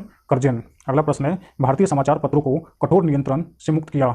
सही उत्तर है चार्ल्स मैडकॉफ। अगला प्रश्न है वह गवर्नर जनरल जिसने भारत में दास प्रथा को समाप्त किया? सही उत्तर है लॉर्ड एनबरो। अगला क्वेश्चन है गांधी को वन मैन बाउंड्री फोर्स कहकर संबोधित किया था? सही उत्तर है माउंटबेटन। अगला प्रश्न है दिल्ली में उनके राजकीय प्रवेश के अवसर पर बम फेंका गया था? किसके? Lord Hardinge. अगला प्रश्न है भारत का एकमात्र यहूदी वायसराय था कौन? Lord reading. अगला प्रश्न है तथाकथित कुशासन के आधार पर वह गवर्नर जनरल जिसने मैसूर राज्य के प्रशासन को ले लिया था? सही उत्तर है लॉर्ड विलियम बेंटिक। अगला प्रश्न है स्वतंत्र भारत का प्रथम गवर्नर जनरल था? सही है लॉर्ड माउंटबेटन। अब हम लोग विभिन्न पत्र पत्रिकाएं पुस्तक एवं उनके लेखक संपादक से संबंधित प्रश्न करेंगे। इससे संबंधित पहला प्रश्न है वह पत्र जिसे 1932 में हरिजन पंथ में परिवर्तित कर दिया गया था? सही आंसर है नो शक्ति। अगला प्रश्न है फिलॉसफी ऑफ बॉम्ब नामक विवरणिका के लेखक थे कौन? भगवती चरण वोहरा। अगला प्रश्न है वह जिन्होंने वर्नाकुलर प्रेस एक्ट का निरसन किया था वो थे लॉर्ड हार्डिंग्स। अगला प्रश्न है पत्रिकाओं न्यू इंडिया एवं कॉमनवेल्थ का संबंध था एनी बेसेंट से? अगला प्रश्न है हिंद स्वराज पुस्तक मूलतः जिस भाषा में लिखी गई थी वह थी गुजराती। अगला प्रश्न है आनंद मठ उपन्यास की कथा वस्तु आधारित है सन्यासी विद्रोह से? अगला प्रश्न है वंदे मातरम क्रांतिकारी पत्र के संपादक थे मैडम भीकाजी कामा। अगला प्रश्न है इंडियन वॉर ऑफ इंडिपेंडेंस 1857 के लेखक है वीडी सावरकर। अगला प्रश्न है मराठी पाक्षिक बहिष्कृत भारत आरंभ किया था किसने? बी.आर. अम्बेडकर ने। अगला प्रश्न है कौमी आवाज पत्र का आरंभ किया था जवाहरलाल नेहरू ने। अगला प्रश्न है अंग्रेजी पत्र इंडिपेंडेंस से जुड़े थे कौन? मोतीलाल नेहरू। अगला प्रश्न है वह कारागार जहां पंडित जवाहरलाल नेहरू ने अपनी प्रसिद्ध पुस्तक डिस्कवरी ऑफ इंडिया लिखी थी? Ahmedabad fort jail. अगला प्रश्न है महात्मा गांधी की वह पुस्तक जिसमें उन्होंने ब्रिटिश पार्लियामेंट को बांझ और वेश्या कहा था? सही उत्तर हिंद स्वराज। अगला प्रश्न है वह पत्रकार जो महात्मा गांधी का जीवनीकार है? सही उत्तर है लुई फिशर। अगला प्रश्न है अंग्रेजी साप्ताहिक वंदे मातरम के साथ अपने को संबद्ध किया था किसने? सही उत्तर है अरविंद घोष। अगला प्रश्न है नील आंदोलन का जमकर समर्थन करने वाले हिंदू पेट्रियाटिक के संपादक थे कौन? सही उत्तर है हरिश्चंद्र मुखर्जी। अगला क्वेश्चन है नील दर्पण नाटक के लेखक थे कौन? दीनबंधु मित्र।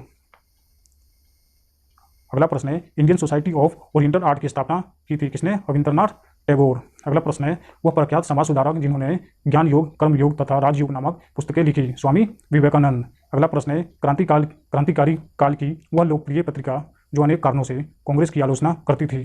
सही उत्तर है काल। अगला प्रश्न है भारतीयों द्वारा अंग्रेजी भाषा में प्रकाशित प्रथम समाचार पत्र था? हिंदू पेट्रियाट। अगला प्रश्न है journey through the kingdom of Awadh in the year 1849-50 report लिखी गई थी W.H. स्लीमैन द्वारा?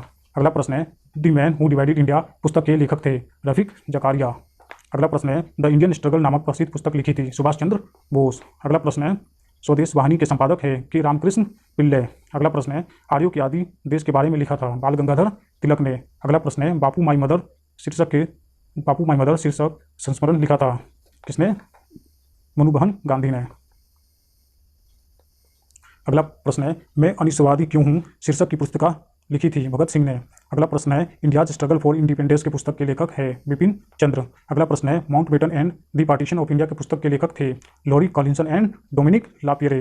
अगला प्रश्न है बंदी जीवन पुस्तक के लेखक थे सचिंद्रनंद सान्याल। मदर इंडिया पुस्तक लिखी थी कैथरीन मेयो ने। प्रसिद्ध गीत सारे जहां से अच्छा हिंदुस्तान हमारा की रचना की थी सर मोहम्मद इकबाल ने। अगला प्रश्न है स्प्रिंग टाइगर पुस्तक जीवनी है सुभाष चंद्र बोस की। अगला प्रश्न है कॉमनवेल्थ पत्र जुड़ा है एनी बेसेंट से? Indian national movement the long term dynamics के लेखक है बिपिन चंद्र पाल। अगला प्रश्न है वर्ष 1920 में लाहौर से लाजपत राय द्वारा उर्दू का समाचार पत्र प्रारंभ किया गया? वंदे मातरम। अगला प्रश्न है अपनी साहित्यिक कृतियों द्वारा स्वतंत्रता संग्राम में योगदान हेतु राष्ट्रकवि का सम्मान प्रदान किया गया था मैथिली शरण गुप्त को। अगला प्रश्न है एक साप्ताहिक के रूप में यंग इंडिया का शुभारंभ किया गया था स्वराज पार्टी। गांधी बनाम लेनिन नामक पुस्तक लिखी थी MG क्या है? गांधी बनाम लेनिन नामक पुस्तक लिखी थी ऐसे डांगे। अगला प्रश्न है वह क्रांतिकारी जिसने an introduction to the dreamland लेख लिखा था? भगवती चरण वोहरा। अगला प्रश्न है महात्मा गांधी का जीवनीकार है कौन? B.R. नंद और लुई फिशर। अगला प्रश्न है ब्रिटिश शासन के विरुद्ध संघर्ष के प्रारंभिक दौर में चले समाचार पत्र इंडियन मिरर के संपादक थे कौन? N.N. सेन। अगला प्रश्न जो ये सही सम्मेलन है Rajendra Prasad Indian divided, Dilip Mukherjee terrorist, S N. Banerjee, nation in making, Mahatma Gandhi, my experiment with truth. अगला सही सुमेलन है, जो सही सुमेलन दिया गया है आपको यहाँ पे मैचिंग आएगी। समाचार दर्पण, Marshman, Miratul Akhbar, Raja Rammohan Roy, Kesari, B G Tilak, young India, Mahatma Gandhi.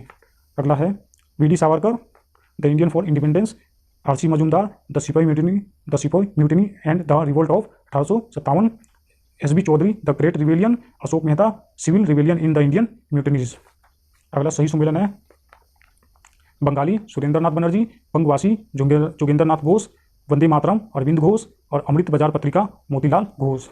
सही सुमेलन अगला है Dadabhai Naoroji, poverty and un British rule in India, Dayanand Saraswati, Satyarth Prakash, Bal Gangadhar तिलक, गीता रहस्य, बंकिम चंद्र चटर्जी, आनंद मठ। अब हम लोग विविध से संबंधित प्रश्न को करेंगे। विविध से संबंधित पहला प्रश्न है, भारत में नियोजित विकास का विरोध किया महात्मा गांधी जी ने। भारतीय स्वतंत्रता क्रांति की जननी कहा जाता है किसे? मैडम भीकाजी कामा को। डोडो की भांति साम्राज्यवाद दिवंगत हो चुका है, यह कथन है विंस्टन चर्चिल का। अगला प्रश्न है, भूदान आंदोलन के प्रवर्तक थे विनोबा भावे। अगला प्रश्न है, भारत पाक के मध्य शिमला समझौता जिस वर्ष हस्ताक्षरित हुआ था वह है 1972। अगला प्रश्न है, वो दो कांग्रेस अध्यक्ष जिन्हें गांधी के अनुयायियों जो कांग्रेस में बहुमत में थे विरोध और असहयोग के कारण पद त्याग करना पड़ा, चित्तरंजन दास और सुभाष चंद्र बोस। अगला प्रश्न है, ब्रिटिश सरकार के अंतिम रूप से भारत एवं इंग्लैंड में एक ही समय साथ साथ इंडियन सिविल सर्विसेज ICS की परीक्षा आयोजित करने हेतु सहमत हुई थी, वर्ष था कौन सा? 1922। अगला प्रश्न है, 19वीं शताब्दी में किस देश का भारत की ओर विस्तार कर डर एंग्लो अफगान संबंधों का आधार था? रूस। अगला प्रश्न है, 19वीं शताब्दी में भारत के प्रथम अकाल आयोग के अध्यक्ष था कौन? Sir George Campbell. ठीक है। अगला प्रश्न है, भारत के संदर्भ में शासन में पितृसत्तात्मक दृष्टिकोण प्राय संबंधित माना जाता है, थॉमसन मूनर से। अगला प्रश्न है, बीजी तिलक के सजा के पश्चात किसने दया की वकालत की थी और कहा था संस्कृत के एक विद्वान के रूप में तिलक में मेरी दिलचस्पी है? मैक्स मूलर ने। अगला प्रश्न है, किसके पक्षधर नेहरू थे किंतु गांधी जी नहीं? भारी औद्योगिकरण। अगला प्रश्न है, भारत का ध्वज गीत या झंडा गान के रचयिता थे? श्यामलाल गुप्ता पार्षद। अगला प्रश्न है, ब्रिटिश हाउस ऑफ कॉमन्स के चुनाव जिस प्रथम भारतीय ने लड़ा था वो थे WC बनर्जी। अगला प्रश्न है, महान कवि रविंद्रनाथ टैगोर एक महान चित्रकार के रूप में उभरे जब उनकी आयु 70 वर्ष थी। अगला प्रश्न है, अन्य राजवाड़ों के भारत में विलय के बाद भी वे 3 राज्य जिन्होंने भारत में शामिल होने से विलंब किया, कौन कौन? जूनागढ़, हैदराबाद एवं जम्मू कश्मीर। अगला प्रश्न है, पत्रकार के कर्तव्य का निर्वहन करते हुए जेल जाने वाले प्रथम भारतीय थे कौन? बाल गंगाधर तिलक। अगला प्रश्न है, नेहरू राष्ट्रभक्त थे जबकि जिन्ना राजनीतिक कथन है मौलाना अबुल कलाम आजाद का। अगला प्रश्न है, भारतीय विदेश नीति जो तटस्थता पर आधारित थी का प्रारंभ किया किसने? जवाहरलाल नेहरू ने। अगला प्रश्न है, भगत सिंह का स्मारक स्थित है कहाँ पर? फिरोजपुर, पंजाब। अगला प्रश्न है, कस्तूरबा एवं महादेव देसाई की समाधियां स्थित है कहाँ पर? आगा का पैलेस, पूना।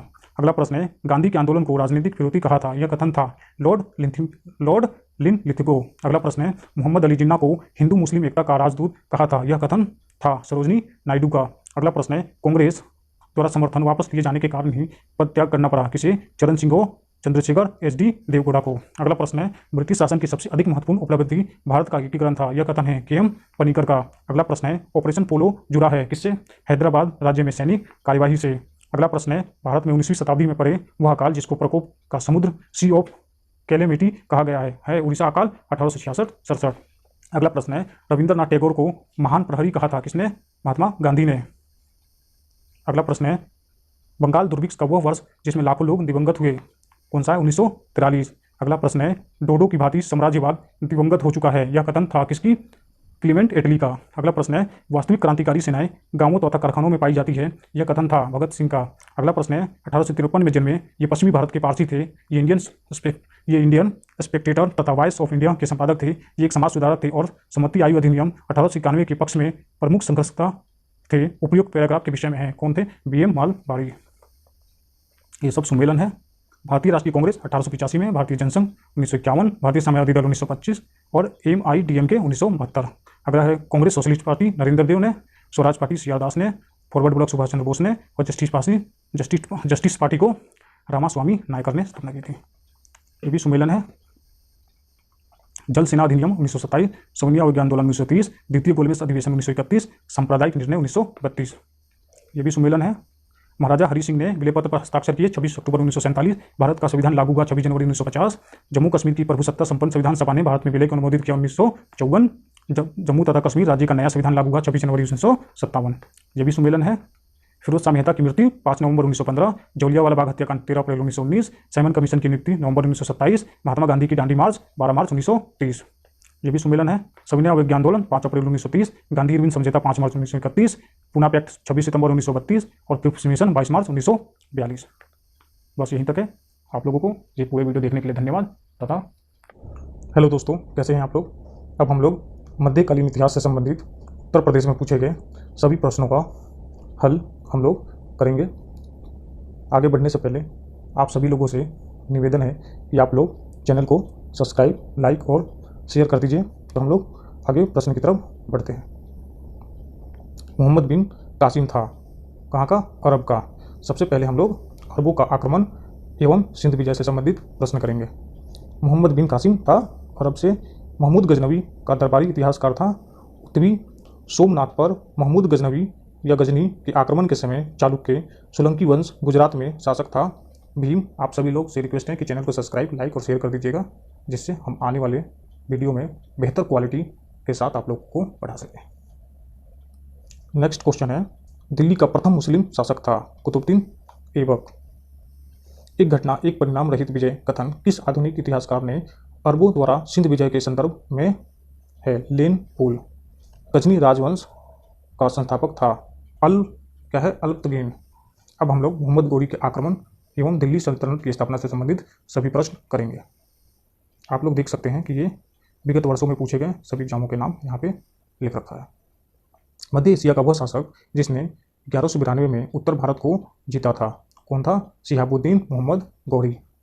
युद्ध जिसमें भारत में मुस्लिम शक्ति की स्थापना हुई, तराइन का द्वितीय युद्ध कब हुआ था? प्रथम 1191 और द्वितीय 1192। वह शासक जो पृथ्वीराज चौहान के नाम से प्रसिद्ध है, कौन है प्रसिद्ध? पृथ्वीराज तृतीय और राज तृतीय, इसको अंतिम हिंदू शासक भी कहते हैं। भारतीय गौरव यश का अंतिम सूर्य किसके लिए प्रयुक्त हुआ? पृथ्वीराज। मोहम्मद गोरी का वह दास जिसने बंगाल एवं बिहार पर विजय प्राप्त की, किसने? बख्तियार खिलजी ने। 1198 से 1198 से लेकर 1206 के मध्य इसने बिहार एवं बंगाल को तहस नहस कर दिया था अपने आक्रमणों द्वारा। किसके सिक्कों पर बगदाद के अंतिम खलीफा का नाम सर्वप्रथम अंकित हुआ? अलाउद्दीन महमूद शाह। भारतीय इतिहास में सल्तनत काल के नाम से जाने जाने वाला काल है 1206 से 1526 ईस्वी। दिल्ली का वह प्रथम सुल्तान जो युद्ध में लड़ता हुआ मारा गया था, इब्राहिम लोदी। कब मारा गया था? पानीपत के प्रथम युद्ध में। अब हम लोग गुलाम वंश से संबंधित प्रश्न करेंगे। इल्तुतमिश एवं उसके उत्तराधिकारी से संबंधित। मंगोल आक्रमणकारी चंगेज खां भारत की उत्तर पश्चिम सीमा किसके काल में आया था? इल्तुतमिश। गुलाम का गुलाम कहा गया था इल्तुतमिश को। भारत की वह मध्यकालीन शासक जिसने इक्ता व्यवस्था प्रारंभ की थी, इल्तुतमिश। नेक्स्ट है बलबन एवं उसके उत्तराधिकारी से संबंधित। दिल्ली का वह प्रथम शासन जिसने दरबार में गैर इस्लामी प्रथाओं का प्रचलन प्रारंभ किया, बलबन। रक्त और लोह की नीति में विश्वास करता था, बलबन। बलबन के काल में विद्रोह करने वाला बंगाल का गवर्नर था, कौन था बंगाल का गवर्नर? तुगरिल खां। वह सुल्तान जिसने गढ़मुक्तेश्वर की मस्जिद की दीवारों पर अपने शिलालेख में स्वयं को खलीफा का सहायक कहा, बलबन। वह सुल्तान जिसने पूरा एक वर्ष मेयों के दमन और दिल्ली के निकटवर्ती जंगल कटवाने में समर्पित कर दिया, कौन? बलबन। वह मध्यकालीन शासक जिसने सार्वजनिक वितरण प्रणाली प्रारंभ की, अलाउद्दीन खिलजी। दिल्ली के वह सुल्तान जिसने उत्पादन या उपज का 50% भू राजस्व के रूप में वसूला था, अलाउद्दीन खिलजी। 1303 में काकतीय शासकों की सेना ने किसकी सेना को वारंगल में परास्त किया, अलाउद्दीन खिलजी। घड़ी अथवा गृह कर लगाने वाला दिल्ली का प्रथम सुल्तान था, अलाउद्दीन खिलजी। 1306 ईस्वी सन के बाद अलाउद्दीन खिलजी के समय दिल्ली के सुल्तान तथा मंगोलों के बीच सीमा थी, सिंध। सर्की सुल्तानों के शासनकाल में वह स्थान जिसे पूर्व का सिराज कहा जाता था, जौनपुर। अलाउद्दीन खिलजी के सेनाध्यक्षों में तुगलक वंश का प्रथम सुल्तान बना, गाजी मलिक। अब हम लोग खिलजी वंश से संबंधित करेंगे। वह मध्यकालीन शासक जिसने सार्वजनिक वितरण प्रणाली प्रारंभ की, अलाउद्दीन खिलजी ने। दिल्ली का वह सुल्तान जिसने उत्पादन या उपज का 50% भू राजस्व के रूप में वसूला था, अलाउद्दीन खिलजी।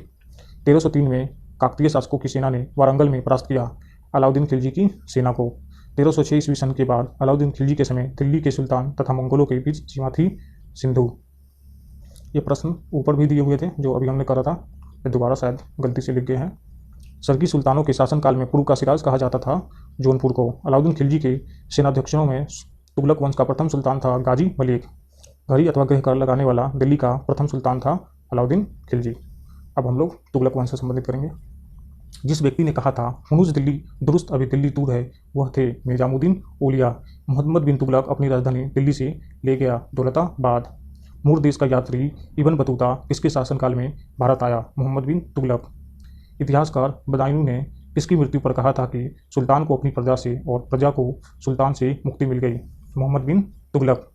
दिल्ली सल्तनत का सर्वाधिक विद्वान शासक जो खगोल शास्त्र, गणित एवं आयुर्विज्ञान सहित अनेक विधाओं में माहिर था? मोहम्मद बिन तुगलक। वह राजवंश जिसके अंतर्गत विजारत का चरमोत्कर्ष हुआ? तुगलक। अगला है, भारत में सर्वप्रथम सांकेतिक मुद्रा टोकन करेंसी का प्रचलन किया था? मोहम्मद बिन तुगलक। दीर्घ अवधि तक शासन करने वाला सुल्तान था? मोहम्मद बिन तुगलक। दिल्ली का वह सुल्तान जिसने अलाई अमीरों का ख्वाजा ताश या सहदास माना था? मोहम्मद बिन तुगलक। राज्य के खर्च पर हज की व्यवस्था करने वाला पहला भारतीय शासक था? फिरोज शाह तुगलक। दिल्ली का वह सुल्तान जिसने एक रोजगार कार्यालय, एक दीवाने खैरात तथा दारुल सफा की स्थापना की थी? फिरोज शाह तुगलक। सर्व कर लगाया जाता था सिंचाई?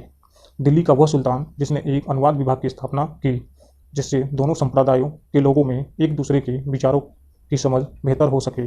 फिरोज तुगलक। जौनपुर शहर की स्थापना की थी? फिरोज शाह तुगलक ने। दिल्ली के ब्राह्मणों पर भी जजिया कर लगाने वाला सुल्तान था? फिरोज तुगलक। टोपरा तथा मेरठ से 2 अशोक स्तंभ दिल्ली लाया था? फिरोज शाह तुगलक। बेरोजगारों के सहायतार्थ दिल्ली में रोजगार कार्यालय की स्थापना की थी? फिरोज शाह तुगलक। सर्वप्रथम लोक निर्माण विभाग की स्थापना की थी? फिरोज शाह तुगलक। तैमूर ने किसके काल में भारत पर आक्रमण किया और दिल्ली लूटा? नसीरुद्दीन महमूद। किस वंश के सुल्तानों ने सबसे अधिक समय तक देश में राज्य किया? तुगलक वंश। सैयद एवं लोधी वंश से संबंधित प्रश्न। गुलरुखी उपनाम से अपनी कविताओं की रचना की थी? सिकंदर लोधी ने। वह मध्यकालीन शासक जिसने उद्घोषित किया था कि राजतत्व ही बंधुत्व है तथा बंधुत्व ही राजतत्व है? बहलोल लोधी। जिसके शासन में गुरु नानक देव ने सिख धर्म की स्थापना की थी वह था सिकंदर लोधी। सल्तनत कालीन स्थापत्य कला से संबंधित प्रश्न करेंगे हम लोग अब। कुतुब मीनार के निर्माण में योगदान नहीं दिया था? किसने नहीं दिया था? गयासुद्दीन तुगलक ने। किसने दिया था वैसे? फिरोज शाह तुगलक ने। और कुतुबुद्दीन ऐबक एवं इल्तुतमिश, ये 3 शामिल थे। भारत में प्रथम मकबरा जो शुद्ध इस्लामी शैली में निर्मित हुआ था? बलबन का मकबरा। दिल्ली की कुव्वत उल इस्लाम मस्जिद के प्रांगण में प्रसिद्ध लौह स्तंभ में है क्या? चंद्र की स्मृति में है। भारतीय वास्तुकला में सुर्खी का प्रारंभ हुआ सल्तनत के सुल्तानों द्वारा। चित्तौड़ की कीर्ति स्तंभ का निर्माण कराया था राणा कुंभा ने। अब हम लोग सल्तनतकालीन साहित्यकार से संबंधित प्रश्न करेंगे। अमीर खुसरो दरबारी कवि थे? अलाउद्दीन खिलजी। तूती हिंद अमीर खुसरो का जन्म हुआ था पटियाली। अमीर खुसरो ने किसके विकास में अग्रगामी भूमिका निभाई थी? खड़ी बोली। दिल्ली का वह सुल्तान जिसने अपने संस्मरण लिखा था? फिरोज तुगलक। सल्तनत काल में डाक व्यवस्था का विस्तृत विवरण दिया है? इब्न बतूता ने। महाभारत का तेलुगु संस्करण लिखा? नन्ने। ये सही सुमेलन दिया गया है, देख लेते हैं हम लोग। मुल्ला दाऊद चंदायन, दोमोदर कवि, पद्मावती कथा, सोमनाथ राग विमोद और अमीर खुसरो असिका। ये भी सही सुमेलन दिया हुआ है। तबक्कात ए नासरी, मिनहाज उज सिराज, जस जानी, तारिक ए फिर शाही, शम्स ए सिराज, हफीक, तुगलक नामा, अमीर खुसरो, हुमायूं नामा, गुलबदन बेगम। अब हम लोग विजयनगर, बहमनी तथा अन्य प्रांतीय राजवंश से संबंधित प्रश्न करेंगे। बहमनी राज्य की स्थापना हुई थी 1347 में। दक्षिण में बहमनी राज्य का संस्थापक था हसन गंगू। कृष्णदेवराय के दरबार में अष्टदिग्गज थे 8 तेलुगु कवि। तालीकोटा का युद्ध हुआ था 23 जनवरी सन 1565। अब्दुल रज्जाक विजयनगर आया था देवराय सेकंड के राज्य काल में। विजयनगर साम्राज्य के तमिल क्षेत्र में सबसे बड़ी प्रशासनिक इकाई थी कोट्टम। प्राक मुगल काल में वह स्थान जिसे भारत का सिराज समझा जाता था जौनपुर। हिंदी खड़ी बोली का जनक माना जाता है अमीर खुसरो को। किस विजयनगर के शासक ने वेल्लोरो में पुर्तगालियों को गिरजाघर निर्माण करने की अनुमति प्रदान की थी? वेंकट सेकंड। अपनी मधुरा विजय काव्य में अपने पति के विजय अभियानों का वर्णन करने वाले कवित्री थी गंगा देवी। अब हम लोग भुक्ति अब हम लोग भक्ति एवं सूफी आंदोलन से संबंधित प्रश्न करेंगे। वह योग जो नाथपंथियों द्वारा अपनाया गया था एवं जिसकी क्रियाओं की सूफी संतों ने भी अपनाया था, क्या था? हठ योग। सूफी संतों में अजमेर को किसने घर बनाया? शेख मुहिउद्दीन चिश्ती। प्रसिद्ध कवि अमीर खुसरो सूफी संत के अनुयायी थे। शेख निजामुद्दीन औलिया। ख्वाजा मोइनुद्दीन चिश्ती शिष्य थे ख्वाजा उस्मान हारून के। शेख निजामुद्दीन औलिया शिष्य थे बाबा फरीद के। सूफी संत महबूब ए इलाही कहलाता था शेख निजामुद्दीन औलिया। वह सूफी संत जिसके विचारों को सिखों के धर्म ग्रंथ आदि ग्रंथ में संकलित किया गया है। फरीदुद्दीन गजे शंकर। फरीदुद्दीन गजे शकर। शेख उल हिंद की पदवी प्रदान की गई थी शेख सलीम चिश्ती को। अगला प्रश्न है, सूफीवाद के सिलसिलों में संगीत के विरुद्ध था। नक्शबंदी संप्रदाय संगीत के विरुद्ध था। सूफियों में कृष्ण को औलिया के रूप में मानता है शाह मोहम्मद गौस। कबीर शिष्य थे रामानंद के। मीराबाई समकालीन थी चैतन्य महाप्रभु के। किस भक्ति संत के शिष्यों के प्रयास से वृंदावन एक तीर्थ स्थल हो गया? चैतन्य। गुरु नानक का जन्म स्थल था तलवड़ी ननकाना जो अब पाकिस्तान में है। हुजरू साहब का गुरुद्वारा किसकी याद में बना था? गुरु गोविंद सिंह। कोई व्यक्ति किसी व्यक्ति से उसका धर्म संप्रदाय या जाति ना पूछो, यह कथन है रामानंद के। पुष्टि मार्ग के दर्शन का प्रारंभ किया था वल्लभाचार्य ने। सुप्रसिद्ध मध्यकालीन संत शंकरदेव संबंधित थे वैष्णव संप्रदाय से। वारकरी संप्रदाय का संत थे नामदेव। भक्ति आंदोलन को प्रारंभ किया गया था अलवर संतों द्वारा। भक्ति संस्कृति को भारत में पुनर्जन्म हुआ या भक्ति संस्कृति का भारत में पुनर्जन्म कब हुआ था? 15वीं और 16वीं शताब्दी ईस्वी में। इस्लाम से प्रभावित भक्ति आंदोलन के नायक थे नामदेव। मलुक दास एक संत कवि थे करा के। अब हम लोग सल्तनत काल का विविध क्वेश्चन जो है वो करेंगे। वास्को डी गामा भारत आया था 1498 ईस्वी। संगीत यंत्र तबला एक प्राचीन संगीत यंत्र तबला जो है का प्रचलन किसने किया था? अमीर खुसरो ने। चंगेज खां का मूल नाम था तेमुजीन। भारत में पोलो खेल का प्रचलन किया तुर्कों ने। पैगंबर हजरत मोहम्मद का जन्म हुआ था 570 ईस्वी। सल्तनत काल के अधिकांश अमीर एवं सुल्तान किस वर्ग के थे? तुर्क। सल्तनत काल में भूमि को नापने के लिए शब्द का प्रयोग होता था मसाहत। सल्तनत काल में सैन्य विभाग के अध्यक्ष को कहा जाता था आरिश-ए ममालिक। अब हम लोग बाबर का आक्रमण एवं मुगल वंश की स्थापना से संबंधित प्रश्न करेंगे। वह युद्ध जिसमें एक पक्ष द्वारा प्रथम बार तोपों का उपयोग किया गया था, पानीपत का प्रथम युद्ध। बाबर ने सर्वप्रथम बादशाह की पदवी धारण की थी काबुल में। मेवाड़ के जिस राजा को 1527 में खानवा के युद्ध में बाबर ने हराया था वह था राणा सांगा। बाबर को सर ए पुल के युद्ध में पराजित किया था सेबिंग खां ने। अब हम लोग हुमायूं से एवं शेरशाह से संबंधित प्रश्न करेंगे। शेरशाह के अंतर्गत तांबे के दाम और चांदी के रुपया का विनिमय दर थी 64:1। मध्यकालीन भारतीय शासक जिसने पट्टा एवं कबूलियत की व्यवस्था प्रारंभ की थी शेरशाह। शेरशाह की सूरी की मृत्यु हुई थी कालिंजर में। मध्ययुगीन शासकों में उच्च शिक्षित शासक था शेरशाह। मात्र एक मुट्ठी बाजरे के चक्कर में मैंने अपना साम्राज्य खो दिया, इस कथन को आप किस मध्यकालीन शासक से संबंध करेंगे? शेरशाह। दिल्ली में पुराना किला के भवनों का निर्माण किया था शेरशाह ने। अब हम लोग अकबर से संबंधित प्रश्न करेंगे। अकबर के पूर्व तानसेन को संरक्षण दिया था भाट के राजा रामचंद्र सिंह ने। वह व्यवस्था जो राज्य के कुलीन वर्ग से संबंधित थी एवं जिसे अकबर ने प्रारंभ किया, मनसबदारी व्यवस्था। अकबर के शासनकाल में ध्रुपद गायकों में सम्मिलित थे तानसेन और हरिदास। भारत में मनसबदारी व्यवस्था प्रारंभ की अकबर ने। अकबरकालीन सैन्य व्यवस्था आधारित थी मनसबदारी से। दिन ए इलाही को धर्म कहने वाले इतिहासकार थे अब्दुल कादिर बदायूनी। राम सीता की आकृतियों और रामसीय देवनागरी लेख से युक्त कुछ सिक्के चलाए थे अकबर ने। अकबर द्वारा दीवान का पूर्ण रूपेण दर्जा दिए जाने वाला प्रथम व्यक्ति था मुजफ्फर का तुर्बाती। वह प्रसिद्ध जैन आचार्य जिनको अकबर ने सम्मानित किया था हरिविजय सूरी। अधम का डैश के द्वारा मारा गया था अकबर द्वारा। अधम का को अकबर ने अपने खुद हाथों से मारा था। वह बादशाह जिसे एक प्रबुद्ध निरंकुश कहा जा सकता है अकबर। इंग्लैंड की रानी एलिजाबेथ प्रथम का समकालीन भारतीय राजा था अकबर। अकबर के राज्यकाल में दक्षिण में वह एक प्रांत जो मुगल राज्य का भाग नहीं था गोलकोंडा। राजपूताना का वह राज्य जिसके शासक ने अकबर की संप्रभुता स्वयं स्वीकार नहीं की थी मेवाड़। अकबर ने सर्वप्रथम वैवाहिक संबंध राजपूतों के जिस ग्रह से स्थापित किया वह था कछवाहो। अकबर के शासनकाल में दक्कन में भू राजस्व वसूली की प्रचलित आधार था जप्ती प्रणाली। मतलब जब्त। अब हम लोग जहांगीर एवं शाहजहां से संबंधित प्रश्न को करेंगे। जहांगीर ने जिस नादिर उज जमा को पदवी प्रदान की वह थे अबुल हसन। वह शासक जिसने एक सिख गुरु का सर कलम करवाया वह था जहांगीर। जहांगीर के विरुद्ध विद्रोह किया था खुर्रम मोहब्बत का खुसरो ने। जहांगीर के दरबार में ब्रिटिश शासक जेम्स प्रथम का राजदूत था विलियम्स हॉकिंस। ब्रिटिश राजदूत के रूप में सर थॉमस रो भारत आया था शासनकाल में जहांगीर ने थॉमस रो को कहाँ मिलने का अवसर दिया था अजमेर। वह कला जिसको जहांगीर ने संरक्षण दिया था चित्रकला। मुगल सम्राट जहांगीर ने इंग्लिश खान की उपाधि दी थी विलियम हॉकिंस को। मुगल सम्राट जिसने तंबाकू के प्रयोग पर निषेध लगाया था जहांगीर ने। अगला क्वेश्चन, मुगलों एवं मेवाड़ के राणा के मध्य चित्तौड़ की संधि किस शासक के शासन में हस्ताक्षरित हुई थी जहांगीर। वह सिख गुरु जिसने विद्रोही राजकुमार खुसरो की सहायता धन और आशीर्वाद से की थी गुरु अर्जुन देव, जिसको जहांगीर ने फिर मरवा दिया था। नूरजहां के गुट का सदस्य नहीं था जहांगीर।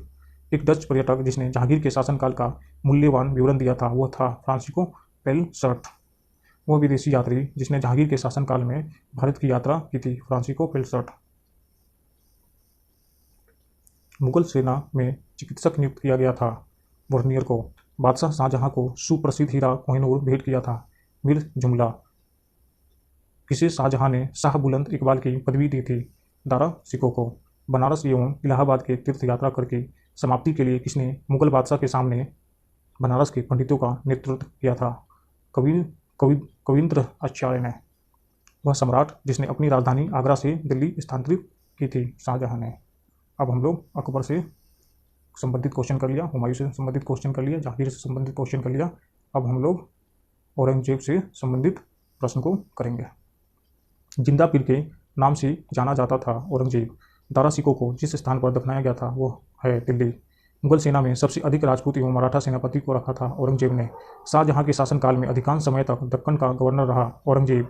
अपनी विजय को लिपिबद्ध करने के लिए किस हिंदू को औरंगजेब ने ढूंढ निकाला था ईश्वरदास नागर। मुगल सम्राट औरंगजेब वाद्य यंत्र बजाते थे वीणा। वह मुगल बादशाह जिसको 2 बार सिंहासन रोहन हुआ औरंगजेब ने दक्षिण में जिन 2 राज्यों का विजित किया था वो थे बीजापुर एवं गोलकुंडा। संत रामदास को किसके शासनकाल से संबंधित किया जाता है औरंगजेब ने किसको साहिबात उज जमानी की उपाधि प्रदान की जहां आरा। जजिया जिसके शासनकाल में पुनः लगाया गया था औरंगजेब के शासनकाल में जाटों ने किसके मकबरे को क्षतिग्रस्त किया था अकबर। उत्तरवर्ती मुगल से संबंधित प्रश्न को अब हम लोग करेंगे। मुगल काल में राजा बनाने वाले थे हुसैन अली और अब्दुल्ला। मुगल सम्राट द्वारा नियुक्त बंगाल का अंतिम गवर्नर था मुर्शीद कुली खां। वह मुगल बादशाह जिसको साहिब बेखबर कहा जाता था बहादुर शाह। वह बादशाह जिसके शासनकाल में हिजरों तथा महिलाओं के एक वर्ग का प्रभुत्व था अहमद शाह। अवध का प्रथम नवाब था सआदत खां।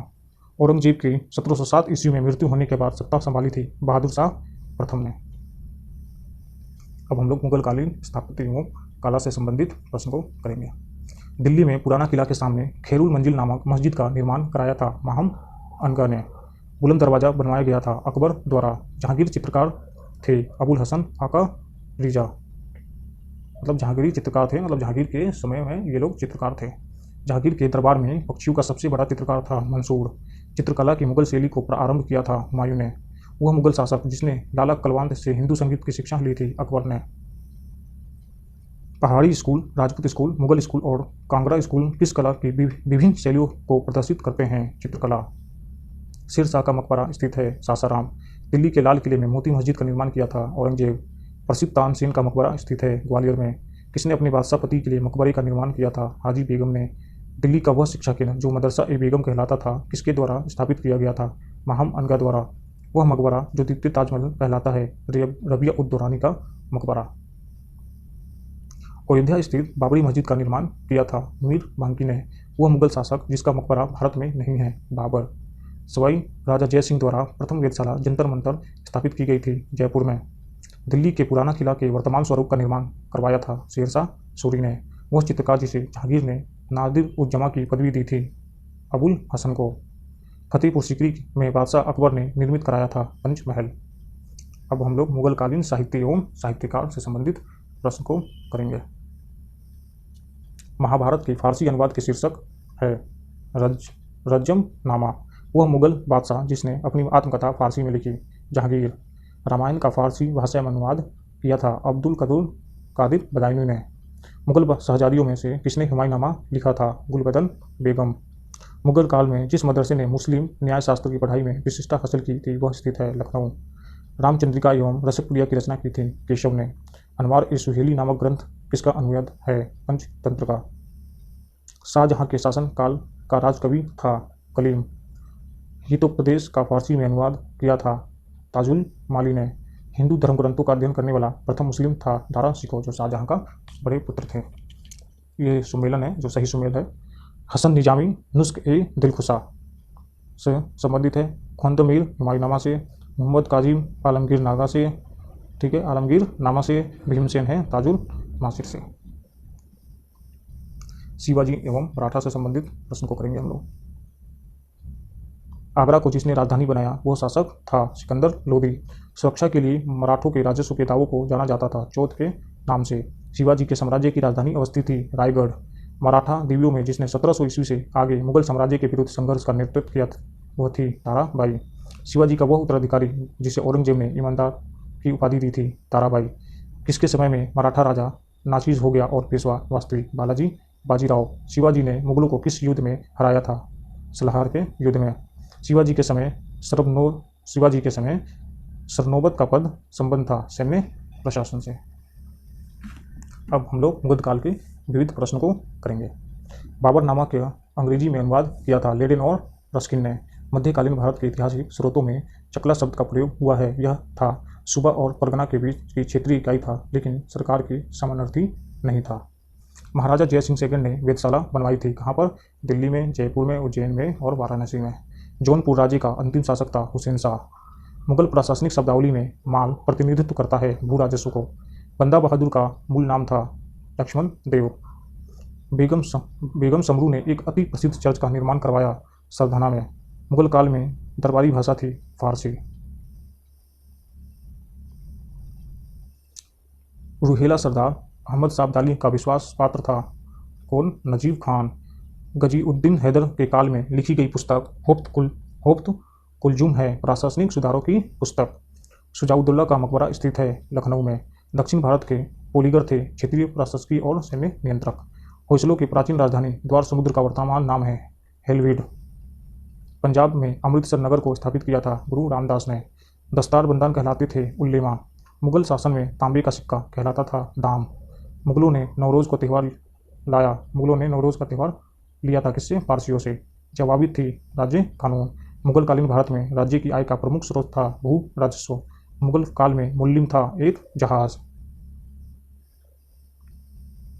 हैदराबाद के स्वतंत्र राज्य का संस्थापक था चिंग्स खां। भारत का वह स्थान जहां पुर्तगालियों ने प्रथम दुर्ग का निर्माण किया था कोचीन। खिदमती है पराजित भारतीय सरदारों द्वारा दे कर। मध्यकालीन भारत के मुगल शासक वस्तुतः थे चगताई तुर्क। वह समाधि जिसके कारण नंदेड़ गुरुद्वारा सिखों द्वारा पवित्र माना जाता है गुरु गोविंद सिंह। मुगल काल में करोड़ी थे भू राजस्व अधिकारी। मुगल शासन में मीर बख्शी का कर्तव्य था भू राजस्व अधिकारी का पर्यवेक्षण। अब लोग ये सम्मेलन है जो सही सम्मेलित है तो देखते हैं हम लोग। बिलग्राम का युद्ध हुआ था 26 जून 1539 को। सन्नाल का युद्ध 1572। धर्मत का युद्ध 15 अप्रैल 1658 और जजाऊ का युद्ध 12 जून 1707। अगला प्रश्न है सही सम्मेलन है ये भी। अटाला मस्जिद जौनपुर 1408 ईस्वी में। शेरशाह सूरी का मकबरा सासाराम 1545 में। हुमायूं का मकबरा दिल्ली ये था 1570 में। रबिया उद्दौरानी का मकबरा औरंगाबाद में यह है 1678 ईस्वी में। अगला प्रश्न है ये भी सही सम्मेलन है। दाम ताम्र की मुद्रा। तेसाई राजस्व अधिकारी कहलाते थे। दीवान प्रांतीय राज्य के प्रमुख। और जरीब भूमि की लंबाई नापने की इकाई थी। यह भी सही सम्मेलन है। चंदावर का युद्ध 1194। तैमूर का आक्रमण 1398। तालीकोटा का युद्ध 1565 और घाघरा का युद्ध 1529। तो हम लोगों ने मध्यकालीन इतिहास के सभी क्वेश्चन भी समाप्त कर चुके हैं। ये सभी प्रश्न आपके एग्जाम के लिए बहुत उपयोगी सिद्ध होंगे। ये सभी प्रश्न उत्तर प्रदेश के एग्जाम में विगत जितने भी एग्जाम हुए हैं उन सब। हेलो फ्रेंड्स, कैसे हैं आप लोग? आज हम लोग प्राचीन इतिहास से संबंधित वो सभी प्रश्न करेंगे जो आज तक उत्तर प्रदेश के एग्जामों में पूछी गई है। तो हम लोग आगे बढ़ने से पहले आपसे रिक्वेस्ट है कि आप लोग चैनल को सब्सक्राइब, लाइक और शेयर कर दीजिए। ठीक है, तो हम लोग क्वेश्चन की तरफ आगे बढ़ते हैं। सबसे पहले हम लोग इंडियाज प्री हिस्टोरिक कल्चर से संबंधित क्वेश्चन करेंगे। तो पहला क्वेश्चन है, प्राचीन काल में आर्यों के जीविकोपार्जन का मुख्य साधन था, क्या था? कृषि। आप यहाँ तक देख सकते हैं कि ये सारे एग्जामों के नाम लिखे हुए हैं, जिस जिस एग्जाम में ये सभी क्वेश्चन पूछे गए हैं। ठीक है, अगला क्वेश्चन है, उस स्थल जहाँ से प्राचीनतम स्थायी जीवन के प्रमाण मिले हैं, कहाँ से? मेहरगढ़। अगला है, गंगा घाटी में धान की खेती का प्राचीनतम प्रमाण मिले हैं, कहाँ से? लोहारदेव। अगला क्वेश्चन है, मध्य पाषाणिक स्थल से पशुपालन के साक्ष्य उपलब्ध हुए हैं, बागौर से। नेक्स्ट, मध्य पाषाण काल में पशुपालन के प्रमाण मिलते हैं, लेखनिया। ठीक है, कहाँ पर? लेखनिया में। नेक्स्ट, मध्य पाषाणिक प्रसंग में पशुपालन के प्रमाण जहाँ मिले हैं वह स्थान है, क्या? आदमगढ़। नेक्स्ट है, उत्खनित प्रमाणों के अनुसार पशुपालन प्रारंभ हुआ था, मध्य पाषाण काल में। नेक्स्ट है, मृत्यु रहित नौपाषाणिक स्तर प्रकाश में आया है, क्या है? गुफरा काल से। नेक्स्ट, खदानों की कृषि सर्वप्रथम प्रारंभ हुई थी, नवपाषाण काल में। नेक्स्ट, नवपाषाणकालीन गर्त निवासों के अवशेष मिले हैं, बुर्जहोम और गुफ कराल। नेक्स्ट, राख का टीला नवपाषाणिक स्थल से संबंधित है, संगन कल्लू। नेक्स्ट, भारतीय उपमहाद्वीप में धान की खेती के प्राचीनतम साक्ष्य प्राप्त हुए हैं, विंध्य क्षेत्र। मानव द्वारा सर्वप्रथम प्रयुक्त अनाज था, जो वस्त्रों के लिए कपास की खेती का आरंभ सबसे पहले किया, भारत। नेक्स्ट, वृहद पाषाण स्मारकों की पहचान की गई, मृतकों के दफनाने के स्थानों के रूप में। एक ही कब्र से 3 मानव कंकाल निकले हैं, दमदमा। विंध्य क्षेत्र के वह शिलाश्रय जहाँ से सार्वधिक मानव कंकाल मिले हैं, लेखनिया। ये जितने भी क्वेश्चन हैं ये सभी वन लाइनर है। ठीक है, एक बार आप लोग इस सभी क्वेश्चन को कर लीजिएगा तो आने वाले उत्तर प्रदेश के सभी एग्जामों के लिए बहुत ही उपयोगी सिद्ध होगा। ये वो क्वेश्चन है जो सीधे आपको एग्जाम में देखने को मिलेंगे। ये सारे क्वेश्चन एग्जाम में देखने को 100% मिलेंगे। तो आप लोग ध्यान रखिएगा ये सभी क्वेश्चन वन लाइनर है, तो आप लोग चैनल को सब्सक्राइब जरूर कर दीजिएगा। नेक्स्ट क्वेश्चन है, भारत में वह शिलाश्रय जहाँ से सर्वाधिक चित्र प्राप्त हुए, भीमबेटका। गधेरी एक परवर्ती हड़प्पीय पूरा स्थल है, पंजाब। ताम्रपाषाणिक स्थल नौदाटोली अवस्थित है, मध्य प्रदेश। गौरिक मृदभांड पात्र का नामकरण हुआ था, हस्तिनापुर। ये सभी क्वेश्चन जो है ना वन लाइनर है, तो आप लोग अपने मोबाइल में या लैपटॉप में जिससे भी आप लोग देखते हैं फास्ट पे कर लीजिएगा और जल्दी 2-3 बार रिवीजन कर लीजिएगा, आपका पूरा प्राचीन इतिहास से संबंधित सभी क्वेश्चन हो जाएंगे। अगला, भारत का वह स्थल जहां खुदाई से लौह धातु के प्रचलन के प्राचीनतम प्रमाण मिले हैं, क्या? कहाँ से? अंतरजी खेड़ा से। ताम्रसम काल में महाराष्ट्र के लोग मृतकों के शरीर को फर्श के नीचे कैसे उत्तर से दक्षिण की ओर रखकर दफनाते थे। नेक्स्ट, कोपहेगन संग्रहालय की सामग्री से पाषाण, कांस्य और लौह युग का त्रियुगीय विभाजन किया था, थॉमसन ने। भारत में प्रथम पूरा पाषाणिक उपकरण की खोज करने वाले रॉबर्ट ब्रूस फुट थे, भूगर्भ वैज्ञानिक। अगला है, ताम्रपाषाणिक स्थल नौदाटोली का उत्खनन किया था, HD सांकलिया। अब हम लोग सिंधु सभ्यता से संबंधित सभी प्रश्न करेंगे। चैनल को आप लोग सब्सक्राइब, लाइक और शेयर जरूर कर दीजिएगा। क्वेश्चन है, सिंधु सभ्यता संबंधित है आदि ऐतिहासिक युग से। अगला है, हड़प्पा संस्कृति की उत्तरी सीमा का निर्धारण करता है, मांडा। ये है जम्मू कश्मीर में। नेक्स्ट, सिंधु घाटी सभ्यता का वह स्थान जो अब पाकिस्तान में है, हड़प्पा। सिंधु घाटी सभ्यता की विकसित अवस्था में वह स्थल जहां घरों में कुएं के अवशेष मिले हैं, मोहनजोदड़ो।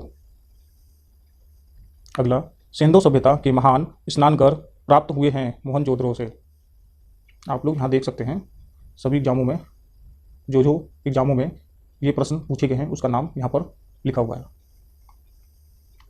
सिंधु घाटी सभ्यता की विकसित अवस्था में वह स्थल जहाँ से घरों में कुएं के अवशेष मिले हैं। मोहनजोदड़ो सिंधु घाटी सभ्यता का पतन नगर था। लोथल मरीन पट्टिका पर उत्कीर्ण सिंह युक्त देवता की कृति प्राप्त हुई है। लोथल हाथी दांत का पैमाना हड़प्पीय संदर्भ में मिला है।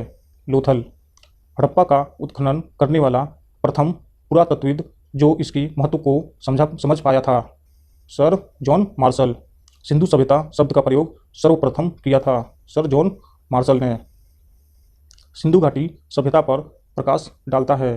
पुरातत्व संबंधी खुदाई सिंधु सभ्यता से संबंधित केंद्र जो उत्तर प्रदेश में स्थित है, आलमगीरपुर एवं हुलास। हड़प्पा सभ्यता स्थल लोथल स्थित है, गुजरात में। हड़प्पन संस्कृति के संदर्भ में शैलकृत स्थापत्य के प्रमाण मिले हैं। धोलावीरा एक जूते हुए खेत की खोज की गई थी। कालीबंगा में भारत का सबसे बड़ा हड़प्पन पूरा स्थल है। राखी गढ़ी अधिसंख्य हड़प्पा स्थल स्थित है। सिंधु घाटी मूर्ति पूजा का आरंभ माना जाता है, पूर्व आर्य। अगला हड़प्पा संस्कृति की जानकारी का प्रमुख स्रोत है पुरातात्विक खुदाई। ये सभी प्रश्न वन लाइनर है। आप लोग जल्दी जल्दी ये सभी प्रश्नों को एक बार देख लेंगे एग्जाम से पहले, जिससे आप लोग सभी प्रश्नों को कर पाएँ। जितने भी क्वेश्चन एग्जाम में आते हैं वो सब इन्हीं पिछले सालों में पूछे गए प्रश्नों में से कहीं ना कहीं आपको देखने को मिलेंगे। अवेस्ता और ऋग्वेद में समानता है। अवेस्ता क्षेत्र से संबंधित है, ईरान। अगला टॉपिक करेंगे हम लोग ऋग्वेदिक एवं उत्तरवेदिक काल से संबंधित। पवित्र गायत्री मंत्र जिस ग्रंथ में अंतर्विष्ट है वह है ऋग्वेद।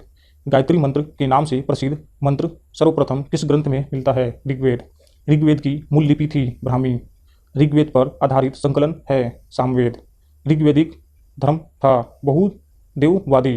ऋग्वेद काल में जनता विश्वास करती थी बलि एवं कर्मकांड। गोत्र शब्द का प्रयोग सर्वप्रथम हुआ था ऋग्वेद।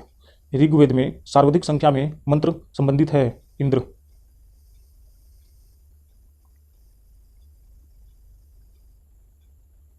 सबसे प्राचीन वेद है ऋग्वेद। वह वैदिक ग्रंथ जिसमें वर्ण शब्द का सर्वप्रथम नामोल्लेख मिलता है ऋग्वेद। ऋग्वेद में उल्लिखित यव शब्द किस कृषि उत्पाद हेतु प्रयुक्त किया गया है? जो वह नदी जिसके किनारे ऋग्वेद में उल्लिखित प्रसिद्ध 10 राजाओं का युद्ध लड़ा गया था, पुरुषनी। ठीक है, ये जिसको रावी नदी कहते हैं। ऋग्वेदिक काल के प्रारंभ में महत्वपूर्ण मूल्यवान संपत्ति समझा जाता था गाय को। वैदिक काल में किस जानवर को अगण्य माना जाता था? गाय को। वह वैदिक साहित्य जिसमें मोक्ष की चर्चा मिलती है, उपनिषद। वैदिक देवताओं में उनका पुरोहित माना जाता था बृहस्पति। उत्तर वैदिक काल में आर्य संस्कृति का धूर समझा जाता था कुरु पांचाल। वैदिक काल में होता का संबंध ऋग्वेद। आरंभिक वैदिक साहित्य में सर्वाधिक वर्णित नदी है सिंधु। वह नदी जिसको ऋग्वेद में माते तमा, देवी तमा एवं नदी तमा संबोधित किया गया है, सरस्वती। शुक्ल यजुर्वेद की संहिता है वाजसनेयी। शतपथ ब्राह्मण में उल्लिखित राजा विदे माधव से संबंधित थे ऋषि गौतम राहुगन। जिस ग्रंथ में पुरुषमेध का उल्लेख हुआ है वह है शतपथ ब्राह्मण। गोपथ ब्राह्मण संबंधित है अथर्ववेद से। आयुर्वेद अर्थात जीवन का विज्ञान का उल्लेख सर्वप्रथम मिलता है अथर्ववेद। वह उपनिषद जिसमें पहली बार निराशावाद के तत्व दिखाई देते हैं, कौन सा है? मित्रायणी। भारतीय प्रतीक पर उत्कीर्ण सत्यमेव जयते लिया गया है मुंडकोपनिषद से। जिंद अवस्था और ऋग्वेद में समानता है। जिंद अवस्था संबंधित है ईरान से। प्राचीन भारत में विशाखा से जाने जाते थे स्वर्ण आभूषण। 14वीं सदी ईसा पूर्व का अभिलेख जिसमें वैदिक देवताओं का वर्णन प्राप्त हुआ है बुगज कोई, एशिया माइनर। मनुस्मृति मुख्यतः संबंधित है समाज व्यवस्था। वह उपनिषद जिसमें आध्यात्मिक ज्ञान के विषय में नचिकेता और यम का संवाद प्राप्त होता है कठोपनिषद। ऋग्वेद वह नदी जिसका उल्लेख अफगानिस्तान के साथ आर्यों के संबंध का सूचक है कुंभा और क्रमु। सर्वाधिक ऋग्वेदिक सूक्त समर्पित है इंद्र। आर्य शब्द का शाब्दिक अर्थ है श्रेष्ठ। अधैवर्यु का अर्थ है यज्ञ करने वाले पुरोहित। उपनिषद काल के राजा अश्वपति शासक थे केके। सर्ग प्रतिसर्ग वंश मन्वंतर और वंशानुचरित संकेत है पुराणों के। भारत का प्रथम विधि निर्माता माना जाता है। मनु प्राचीन काल के महान विधि निर्माता थे। मनु कोशे शब्द का प्रयोग किया गया है रेशम के लिए। क्लासिकीय संस्कृति में आर्य शब्द का अर्थ है एक उत्तम व्यक्ति। ऋग्वेद है स्रोतों के संकलन। अब हम लोग 6ठी शताब्दी ईसा पूर्व की राजनीतिक दशा, महाजनपदों का उदय एवं मगध साम्राज्य से संबंधित क्वेश्चन करेंगे। चैनल को आप लोग सब्सक्राइब कर दीजिएगा। चलिए तो क्वेश्चन पर चलते हैं हम लोग। 16 महाजनपदों का उल्लेख है। अंगुत्तर निकाय। कलिंग नरेश खारवेल किस वंश से संबंधित था? चेदी। 6ठी शताब्दी ईसा पूर्व का मत से महाजनपद स्थित था राजस्थान। किस प्राचीन नगर के अवशेष कुम्भलहार स्थल से प्राप्त हुए हैं? पाटलिपुत्र। मालवा क्षेत्र पर मगध की सत्ता का विस्तार किसके शासनकाल में हुआ? शिशुनाग। मगध का वह शासक जिसने राज्यारोहण के लिए अपने पिता की हत्या एवं स्वयं इसी कारणवश अपने पुत्र द्वारा मारा गया? अजात शत्रु। मगध का वह सम्राट जिसे अपरोप सुदाम के नाम से जाना जाता है? कौन है? महापद्म नंद। प्राचीन श्रावस्ती का नगर विन्यास आकृति है अर्धचंद्राकार। 6ठी शताब्दी ईसा पूर्व सुक्तिमती राजधानी थी। चेदी। अभिलिखित साक्ष्य से में प्रकट होता है कि नंद राजा के आदेश से एक नहर खोदी गई थी। कहाँ पर? कलिंग में। उदयन वासवदत्ता की दंतकथा संबंधित है कौशाम्बी। अब हम लोग क्वेश्चन धार्मिक आंदोलन से संबंधित करेंगे। तो क्वेश्चन की तरफ आगे बढ़ते हैं हम लोग। सबसे पहले जैन धर्म से संबंधित करेंगे। जैन धर्म के संस्थापक है ऋषभ देव। महावीर स्वामी का जन्म स्थान है कुंडलपुर। महावीर स्वामी को ज्ञानोदय प्राप्त हुआ था रिजुपालिका नदी के तट पर। महावीर का प्रथम अनुयायी बना जमाली।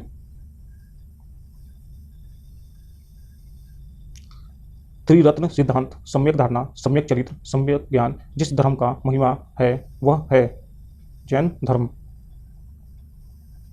आजीवक संप्रदाय के संस्थापक थे मकली गोसाल। प्रारंभिक जैन साहित्य किस भाषा में लिखा गया था? अर्ध मगधी। यापनीय एक संप्रदाय था जैन धर्म। तीर्थकर शब्द संबंधित है जैन से। वह जैन सभा जिसमें अंतिम रूप से श्वेतांबर आगम का संपादन हुआ वल्लभी। प्रभासगरी जिनका तीर्थस्थल है वे हैं जैन। वह धर्म जो विश्व विनाशकारी प्रलय की अवधारणा में विश्वास नहीं करता जैन धर्म। बुद्ध का जन्म अब बौद्ध धर्म से करेंगे। ठीक है, इससे बौद्ध धर्म से करेंगे अब। वह स्थान जहाँ महात्मा बुद्ध का जन्म हुआ था लुम्बिनी। बुद्ध की मृत्यु जहाँ हुई थी वह स्थान अब कहाँ है? उत्तर प्रदेश। बुद्ध के जीवन की वह घटना जिसको महाविनिष्क्रमण के रूप में जाना जाता है गृहत्याग। गौतम बुद्ध ने अपना प्रथम प्रवचन दिया सारनाथ में। बुद्ध के उपदेश संबंधित है आचरण की शुद्धता और पवित्रता। भारतीय कला में बुद्ध के जीवन की किस घटना का चित्रण मृग सहित चक्र द्वारा हुआ है? प्रथम उपदेश। धर्म चक्र प्रवर्तन किया गया था सारनाथ। सारनाथ में अपना प्रथम प्रवचन दिया था महात्मा बुद्ध ने। बुद्ध ने सर्वाधिक उपदेश दिए थे।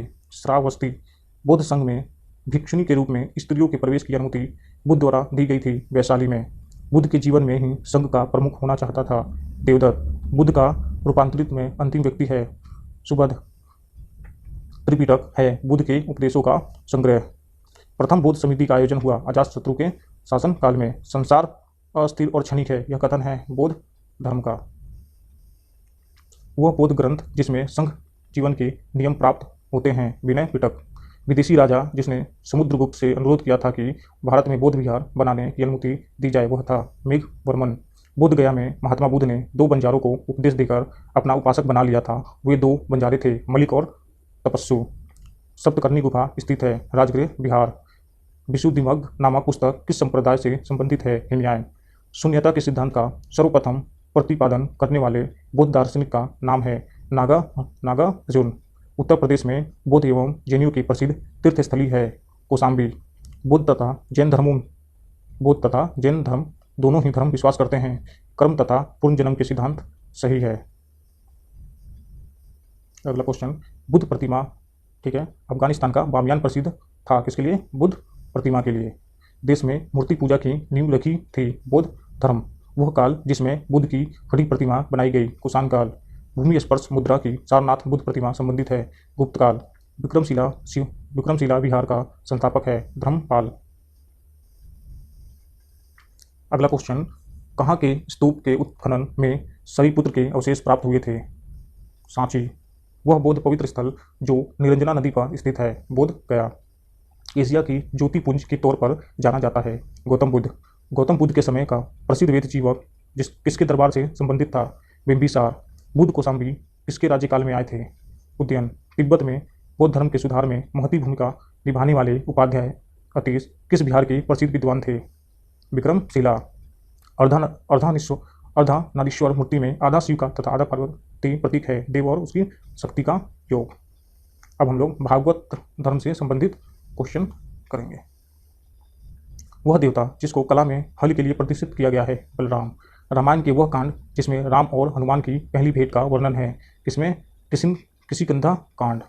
भागवत संप्रदाय में भक्ति के रूपों की संख्या है 9। तुम्हारा अधिकार कर्म पर है, फल की प्राप्ति पर नहीं, यह किस ग्रंथ में कहा गया है? गीता। मोक्ष के साधन के रूप में ज्ञान, कर्म तथा भक्ति को समान महत्व देता है, भगवत गीता। भागवत धर्म से संबंधित प्राचीन अभिलेखीय साक्ष्य मिलता है हेलियोडोरस के बेसनगर अभिलेख से। आदि शंकराचार्य द्वारा स्थापित 4 मठ स्थित है, जोशीमठ, द्वारका, पुरी और श्रृंगेरी। नैनार थे शिव धर्मानुयायी, मतलब शिव धर्म को अनुयायी करने वाले। अब अगला क्वेश्चन है, सही सुमेलन कीजिए। ठीक है, तो सही सुमेलन है, ये सही सुमेलन ही यहाँ पे दे रखा है। ठीक है, जैसे क्वेश्चन ऐसे आएंगे कि सही सुमेलन क्या है, तो यहाँ पर हमने सही सुमेलन ही डायरेक्ट दिया गया है। तो वल्लभाचार्य थे पुष्टि मार्ग से संबंधित, रामानुज थे विशिष्ट देवता, ठीक है, विशिष्ट द्वैत, माधवाचार्य थे द्वैतवाद और शंकर थे अद्वैतवाद। मौर्य साम्राज्य से संबंधित सभी क्वेश्चन अब करेंगे हम लोग। प्रथम भारतीय साम्राज्य स्थापित किया था? चंद्रगुप्त मौर्य। सेंट्रोक्टस, चंद्रगुप्त मौर्य और सिकंदर महान की भेंट का उल्लेख है, जस्टिन। जल की आवश्यकता को ध्यान में रखते हुए जिस प्रथम शासक ने गिरनार क्षेत्र में एक झील का निर्माण करवाया था, वह था चंद्रगुप्त मौर्य। अभिलेख जिसमें यह प्रमाणित होता है कि चंद्रगुप्त का प्रभाव पश्चिम भारत पर था, वह है रुद्रदामन का जूनागढ़ अभिलेख। कौटिल्य का अर्थशास्त्र है एक शासन के सिद्धांतों का पुस्तक।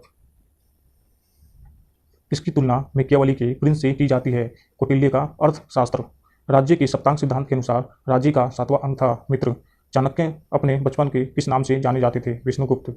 अर्थशास्त्र के अनुसार सीता भूमि का अभिप्राय है जनजातियों द्वारा जोती जाने वाली भूमि।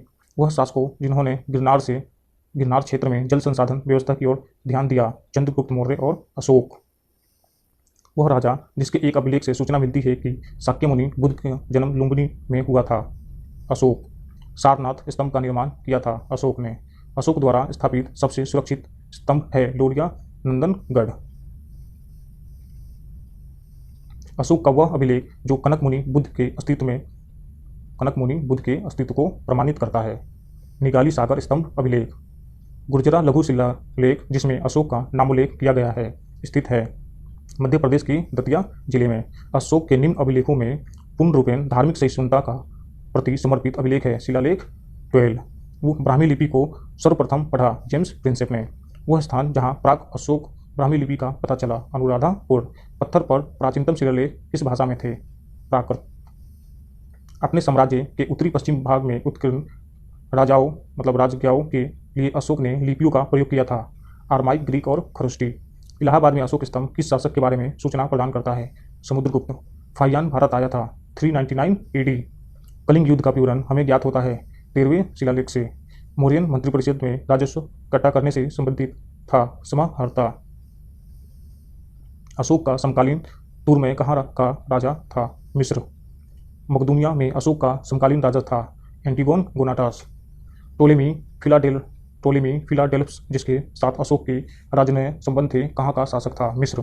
एक इतिहासकार के अनुसार शिलालेख में अशोक ने जिस धर्म का प्रतिपादन किया है वह वस्तुतः राजधर्म था, फ्लीट। आधुनिक देवनागरी लिपि का प्राचीन रूप है ब्राह्मी। किसने सहिष्णुता का, उदारता और करुणा के त्रिविध आधार पर राजधर्म की स्थापना की? अशोक। सांची का स्फूट बनवाया था? अशोक। ब्राह्मी लिपि का प्रथम उद्यावचन किस पर उत्कीर्ण अक्षरों से किया गया? स्तंभों पर। बुलंदी बाग प्राचीन स्थान था पाटलिपुत्र का। मौर्य काल में तक्षशिला के प्रसिद्ध शिक्षा केंद्र के द्वार किन वर्णों के लिए खुले थे? तक्षशिला केंद्र के द्वार किन वर्णों के लिए खुले थे? ब्राह्मणों, क्षत्रियों, वैश्यों के लिए। मौर्य काल में दंड विधान थे काफ़ी कठोर। कालसी प्रसिद्ध है अशोक के शिलालेख के कारण। अब हम लोग post Mauryan period of India से संबंधित क्वेश्चन करेंगे। अशोक के द्वितीय शिलालेख में उल्लेख नहीं है सातवाहन का। खारवेल के विषय में जानकारी का स्रोत है हाथी गुफा का अभिलेख। राजवंशों में सबसे पुराना राजवंश था सातवाहन। मौर्यों के बाद दक्षिण भारत में सबसे प्रभावशाली राज्य था सातवाहन। सातवाहनों की राजधानी अवस्थित थी अमरावती। कनिष्क के सारनाथ बुद्ध प्रतिमा अभिलेख की तिथि है 81 ईस्वी सन। बुद्ध का किसके सिक्कों पर अंकन हुआ है कनिष्क। उत्तरी तथा उत्तरी पश्चिमी भारत में सर्वाधिक संख्या में तांबे के सिक्कों को जारी किया कुषाणों ने। काव्य शैली का प्राचीनतम नमूना किसके अभिलेख में मिलता है काठियावाड़ के रुद्र दामन। प्राचीन भारत में नियमित रूप से सोने के सिक्के चलाए कुषाण। बिना बेगार के किसने सुदर्शन झील का जीर्णोद्धार कराया रुद्रदामन प्रथम। बिना बेगार के सुदर्शन झील का जीर्णोद्धार कराया रुद्रदामन प्रथम। प्राचीन भारत के साहित्यिक इतिहास में पाणिनि और पतंजलि ख्याति प्राप्त नाम है किस राजवंश के समय वह फले फूले शुंग। विक्रम संवत प्रारंभ हुआ 58 ईसा पूर्व। महाभाष्य के लेखक पतंजलि समसामयिक थे पुष्यमित्र शुंग। विक्रम एवं संघ संवतों में कितना अंतर वर्षों में है 135 वर्ष। सही सुमेलन है ये। डियोमेट्रिस हिंदी यूनानी थे। रुद्रदामन शक थे। गोंडोफोर्निस भल्लो थे और भीम कुषाण थे। नेक्स्ट हम लोग प्राचीन भारत पर विदेशी आक्रमण से संबंधित क्वेश्चन करेंगे। आप लोग देख सकते हैं कि ये अलग अलग एग्जामों में पूछा गया प्रश्न है जो यहाँ पर लिख दिया गया है। हमारे देश को इंडिया संबोधित करने वाले थे कौन यूनानी। वह हिंद युवन शासक जिसने शीशे के सिक्के जारी किए थे स्ट्रेटो सेकेंड। वह शासक जिसको सर्वप्रथम सोने के सिक्के जारी करने का श्रेय दिया जाता है भीम कडफिस। वह वीर भारतीय राजा या उस वीर भारतीय राजा का नाम जिसे सिकंदर ने झेलम के तट पर पराजित किया था पुरु पोरस। युद्ध भूमि में बड़ी संख्या में सैनिकों के मारे जाने अथवा आहत हो जाने के बाद किस भारतीय गण अथवा राज्य की स्त्रियों ने सिकंदर के विरुद्ध शस्त्र धारण किया था मत्सग। कौन है मत्सग। संगम युग चेर चोल और पांड्य से संबंधित अब प्रश्न करेंगे। संगम ग्रंथ तुलकाप्यम किस विषय पर आधारित है व्याकरण। वह तमिल ग्रंथ जिसे लघु वेद की संज्ञा दी गई है कुराल। शिल्पाधिक्रम का लेखक था इंग्लो।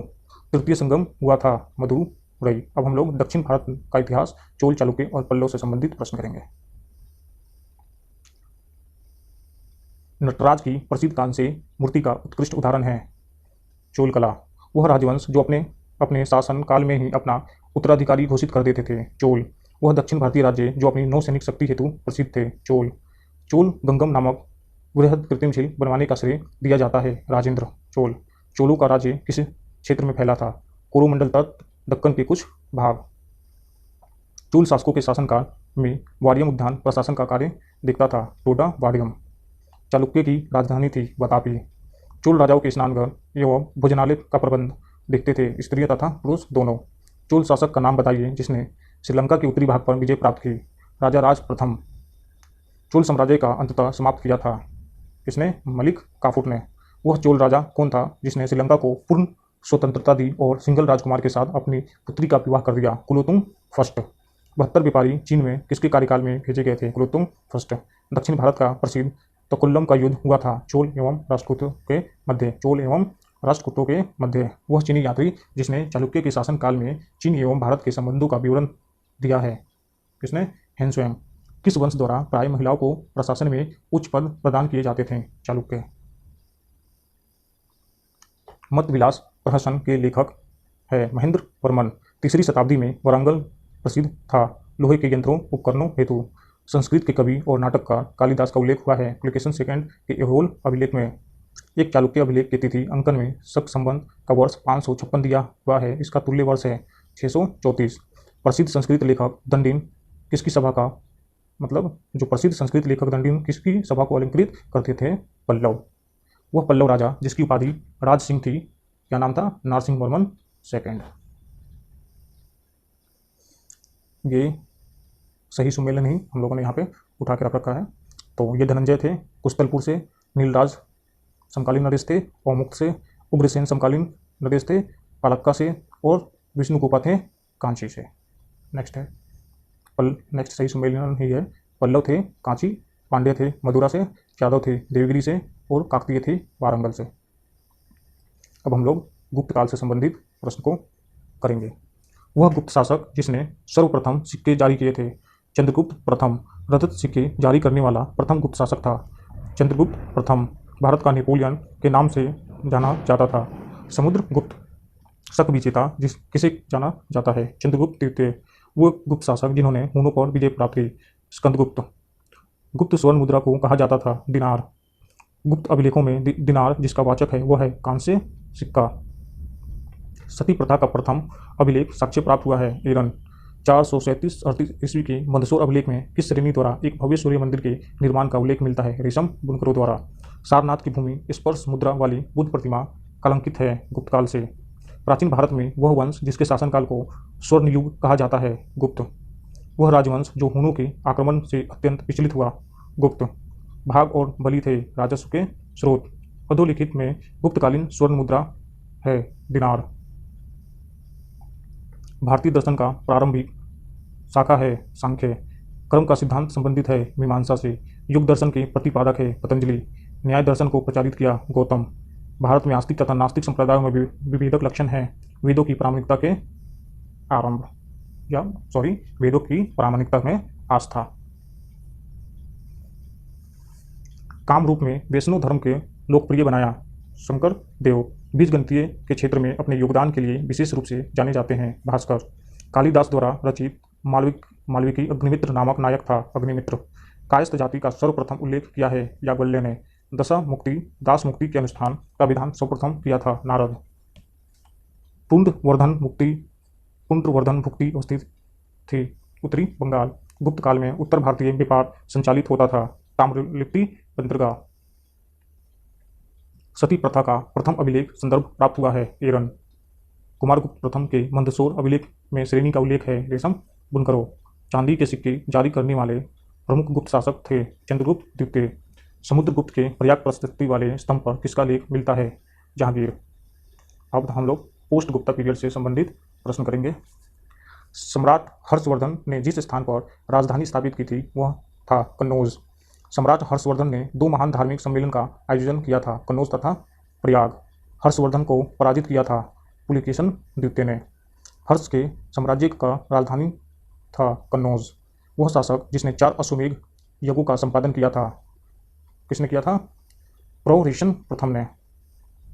वल्लभी विश्वविद्यालय स्थित था गुजरात। 6वीं-7वीं शताब्दी में एक मौर्य वंश कहाँ का शासन कर रहा था लाट प्रदेश गुजरात में स्थित है। कदम्बों की राजधानी बनवासी स्थित थी गोवा। प्रतिहार अभिलेखों में संदर्भित सिक्कों का नाम था द्रम। अब हम लोग प्राचीन भारत में स्थापत्य कला से संबंधित क्वेश्चन को करेंगे। वह राजवंश जिसने भारत को प्रसिद्ध खजुराहो के मंदिर दिए चंदेल। एलोरा के प्रसिद्ध कैलाश मंदिर के निर्माण शासक वंश से संबंध है राष्ट्रकूट। एलोरा में गुफाएं और शैलकृत मंदिर है हिंदू बौद्ध और जैनों। अजंता और एलोरा गुफाएं हैं महाराष्ट्र। मीनाक्षी मंदिर स्थित है मदुरई। महाबलीपुरम का सप्तरथ मंदिर बनवाया गया था नरसिंह वर्मन। महाबलीपुरम में रथ मंदिरों का निर्माण करवाया गया था पल्लवों द्वारा। हिमयान अवस्था का विशालतम एवं सर्वाधिक विकसित शैलकृत चित्रगृह है कार्ले। 100 से अधिक बौद्ध गुफाएं है वह केंद्र है कन्हेरी।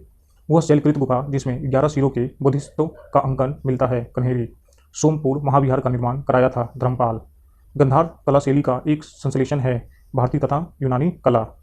सांची के महास्फूट के 4 तोरणों में किस एक का निर्माण सर्वप्रथम हुआ था दक्षिणी। सोनगिरी जहां 108 जैन मंदिर बने हुए हैं स्थित है दतिया।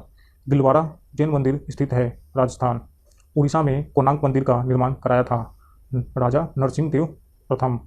द्रविड़ शैली के मंदिर में गोपुरम से तात्पर्य है तोरण के ऊपर बने अलंकृत एवं बहुमंजिला भवन से। अगला प्रश्न है भुवनेश्वर तथा पुरी के मंदिर किस शैली में निर्मित है नागर। गुफा त्रिमूर्ति के लिए विख्यात है एलिफेंटा। चित्रगुप्त स्वामी मंदिर जिस चित्रगुप्त का एकमात्र मंदिर माना जाता है स्थित है कांची। अंकोर वाट का विष्णु मंदिर स्थित है कंबोडिया। दक्षिण भारत के भगवान रंगनाथ जिन्हें भगवान वेंकटेश भी कहते हैं का मंदिर स्थित है तिरुमल्ला पहाड़ी। एलिफेंटा के प्रसिद्ध शैल को काटकर बनाए गए मंदिरों का श्रेय दिया जाता है पल्लवों को। चित्तौड़ का तृतीय स्तंभ निर्मित हुआ था शासनकाल में राणा कुंभा। शैलकृत स्थापत्य का आश्चर्य माना जाता है कैलाश मंदिर एलोरा। वह मंदिर जिसके परिसर में एक भारी भरकम नंदी की मूर्ति है, जिसे भारत का विशालतम नंदी मूर्ति कहा जाता है या माना जाता है बृहदेश्वर मंदिर। चट्टानों को काटकर महाबलीपुरम का मंदिर बनवाया गया पल्लवों द्वारा। वह स्थान जहाँ राजपूतों द्वारा एलोरा पहाड़ियों में निर्मित गुफा मंदिर है, औरंगाबाद, महाराष्ट्र। गोविंद महल, जो हिंदू वास्तुकला का अप्रतिम उदाहरण है, स्थित है दतिया। खजुराहो मंदिर का निर्माण करवाया था चंदेलो। कोणार्क मंदिर संबंधित है सूर्य। द्रविड़ शैली में बना हुआ शिखर है ग्वालियर का तेली मंदिर। ये सही सुमेलन है, देख लीजिए। स्तूप है सांची से संबंधित, चित्रकारी है बाघ। कनिष्क की शिवहीन मूर्ति है मथुरा से संबंधित। दशावतार मंदिर है देवगढ़, उत्तर प्रदेश में। अब हम लोग प्राचीन साहित्य एवं साहित्यकार से प्रश्न करेंगे। संस्कृत में अष्टाध्यायी पुस्तक लिखी पाणिनि ने। कालिदास की वह रचना जिसमें भगवान कार्तिकेय के जन्म का वर्णन है कुमार संभव। वह बंदरगाह जिसको पोडुगा नाम से दी पेरिपल्स ऑफ द इरिथ्रियन सी के लेखक को ज्ञात था अरिका मेडू। तमिल रामायण या रामोत्तरम के लेखक थे कंबन।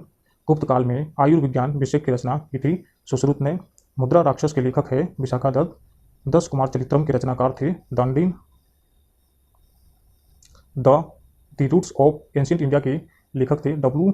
A. Fairservis. कलहन की राजत रंगिनी को आगे बढ़ाया जोन राज एवं श्रीवर ने।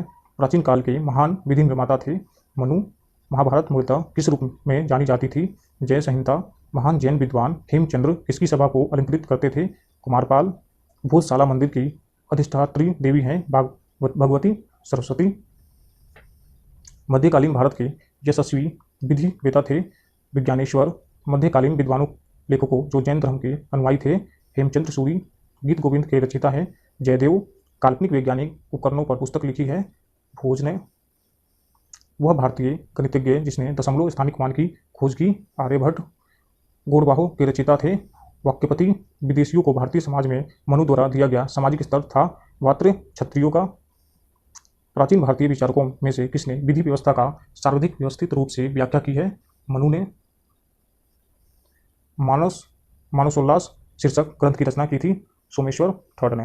अब हम लोग पूर्व मध्यकाल से संबंधित प्रश्न करेंगे। राजवंश जो कन्नौज पर आधिपत्य स्थापित करने में त्रिकोणीय संघर्ष में उलझे हुए थे वह थे पाल, प्रतिहार और राष्ट्रकूट। विक्रमशिला विश्वविद्यालय के संस्थापक थे धर्मपाल। गोविंद चंद्र गढ़वाल की एक रानी कुमार देवी ने धर्मचक्र जिन विहार बनवाया था कहाँ पर? सारनाथ। हिरण्यगर्भ धार्मिक कार्य कराया था दंती दुर्ग। रामानुज के अनुयायियों को कहा जाता था वैष्णव। द्वार समुद्र राजवंश की राजधानी थी होयसल। पाल वंश के संस्थापक थे गोपाल। कदम्ब राजाओं की राजधानी थी वनवासी। समकालीन समाज के पाखंड एवं भ्रष्ट आचरण को उद्घटित करने के लिए अनेक ग्रंथों के लेखक थे। कौन थे? क्षेमेंद्र। वह चंदेल राजा जिसका एक अन्य नाम लक्ष्मण वर्मन था यशोवर्मन। एक नए संबंध चलाने का यश प्राप्त है लक्ष्मण सेन को। वह चंदेल शासक जो महमूद गजनवी से पराजित नहीं हुआ था। विद्याधर। जेजाक भुक्ति प्राचीन नाम था बुंदेलखंड का। कलिंग नरेश खारवेल संबंधित थे चेदी वंश से। अब हम लोग विविध प्रश्न करेंगे। प्रश्न है प्राचीन श्वेतांबर जैन मंदिर स्थित है पालीताना गुजरात में। विदेशी व्यापार से संबंधित संस्था थी नानादेशी एवं नगरम। उद्दालक आरुणि प्रसिद्ध दार्शनिक थे कुरु पंचाल से। बीजगणित के क्षेत्र में विशेष योगदान दिया था भास्कर। पुराणों के अनुसार चंद्रवंशीय शासक का मूल स्थान है प्रतिष्ठानपुर। जो यहाँ है वह अन्यत्र भी है, जो यहाँ नहीं है वह कहीं नहीं है। यह निम्न में से किस ग्रंथ में कहा गया है? महाभारत। हिंदू विधि द्वारा मान्य कर था उपज का 6वां भाग। प्राचीन भारत में सिंचाई टैक्स को कहते थे, क्या कहते थे? विदक भागम।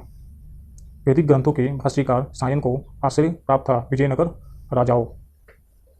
विसनगर अभिलेख का हेलियोडोरस निवासी था तक्षशिला। श्रवण वेलगोला में गोमतेश्वर की विशाल प्रतिमा स्थापित कराई थी चामुंड राय। चोलों की राजधानी थी तंजौर। एम्फोरा जार होता है एक लंबा एवं दोनों तरफ से हत्थेदार जार। विक्रत संवत का प्रारंभ होता है लगभग 517 ईसा पूर्व।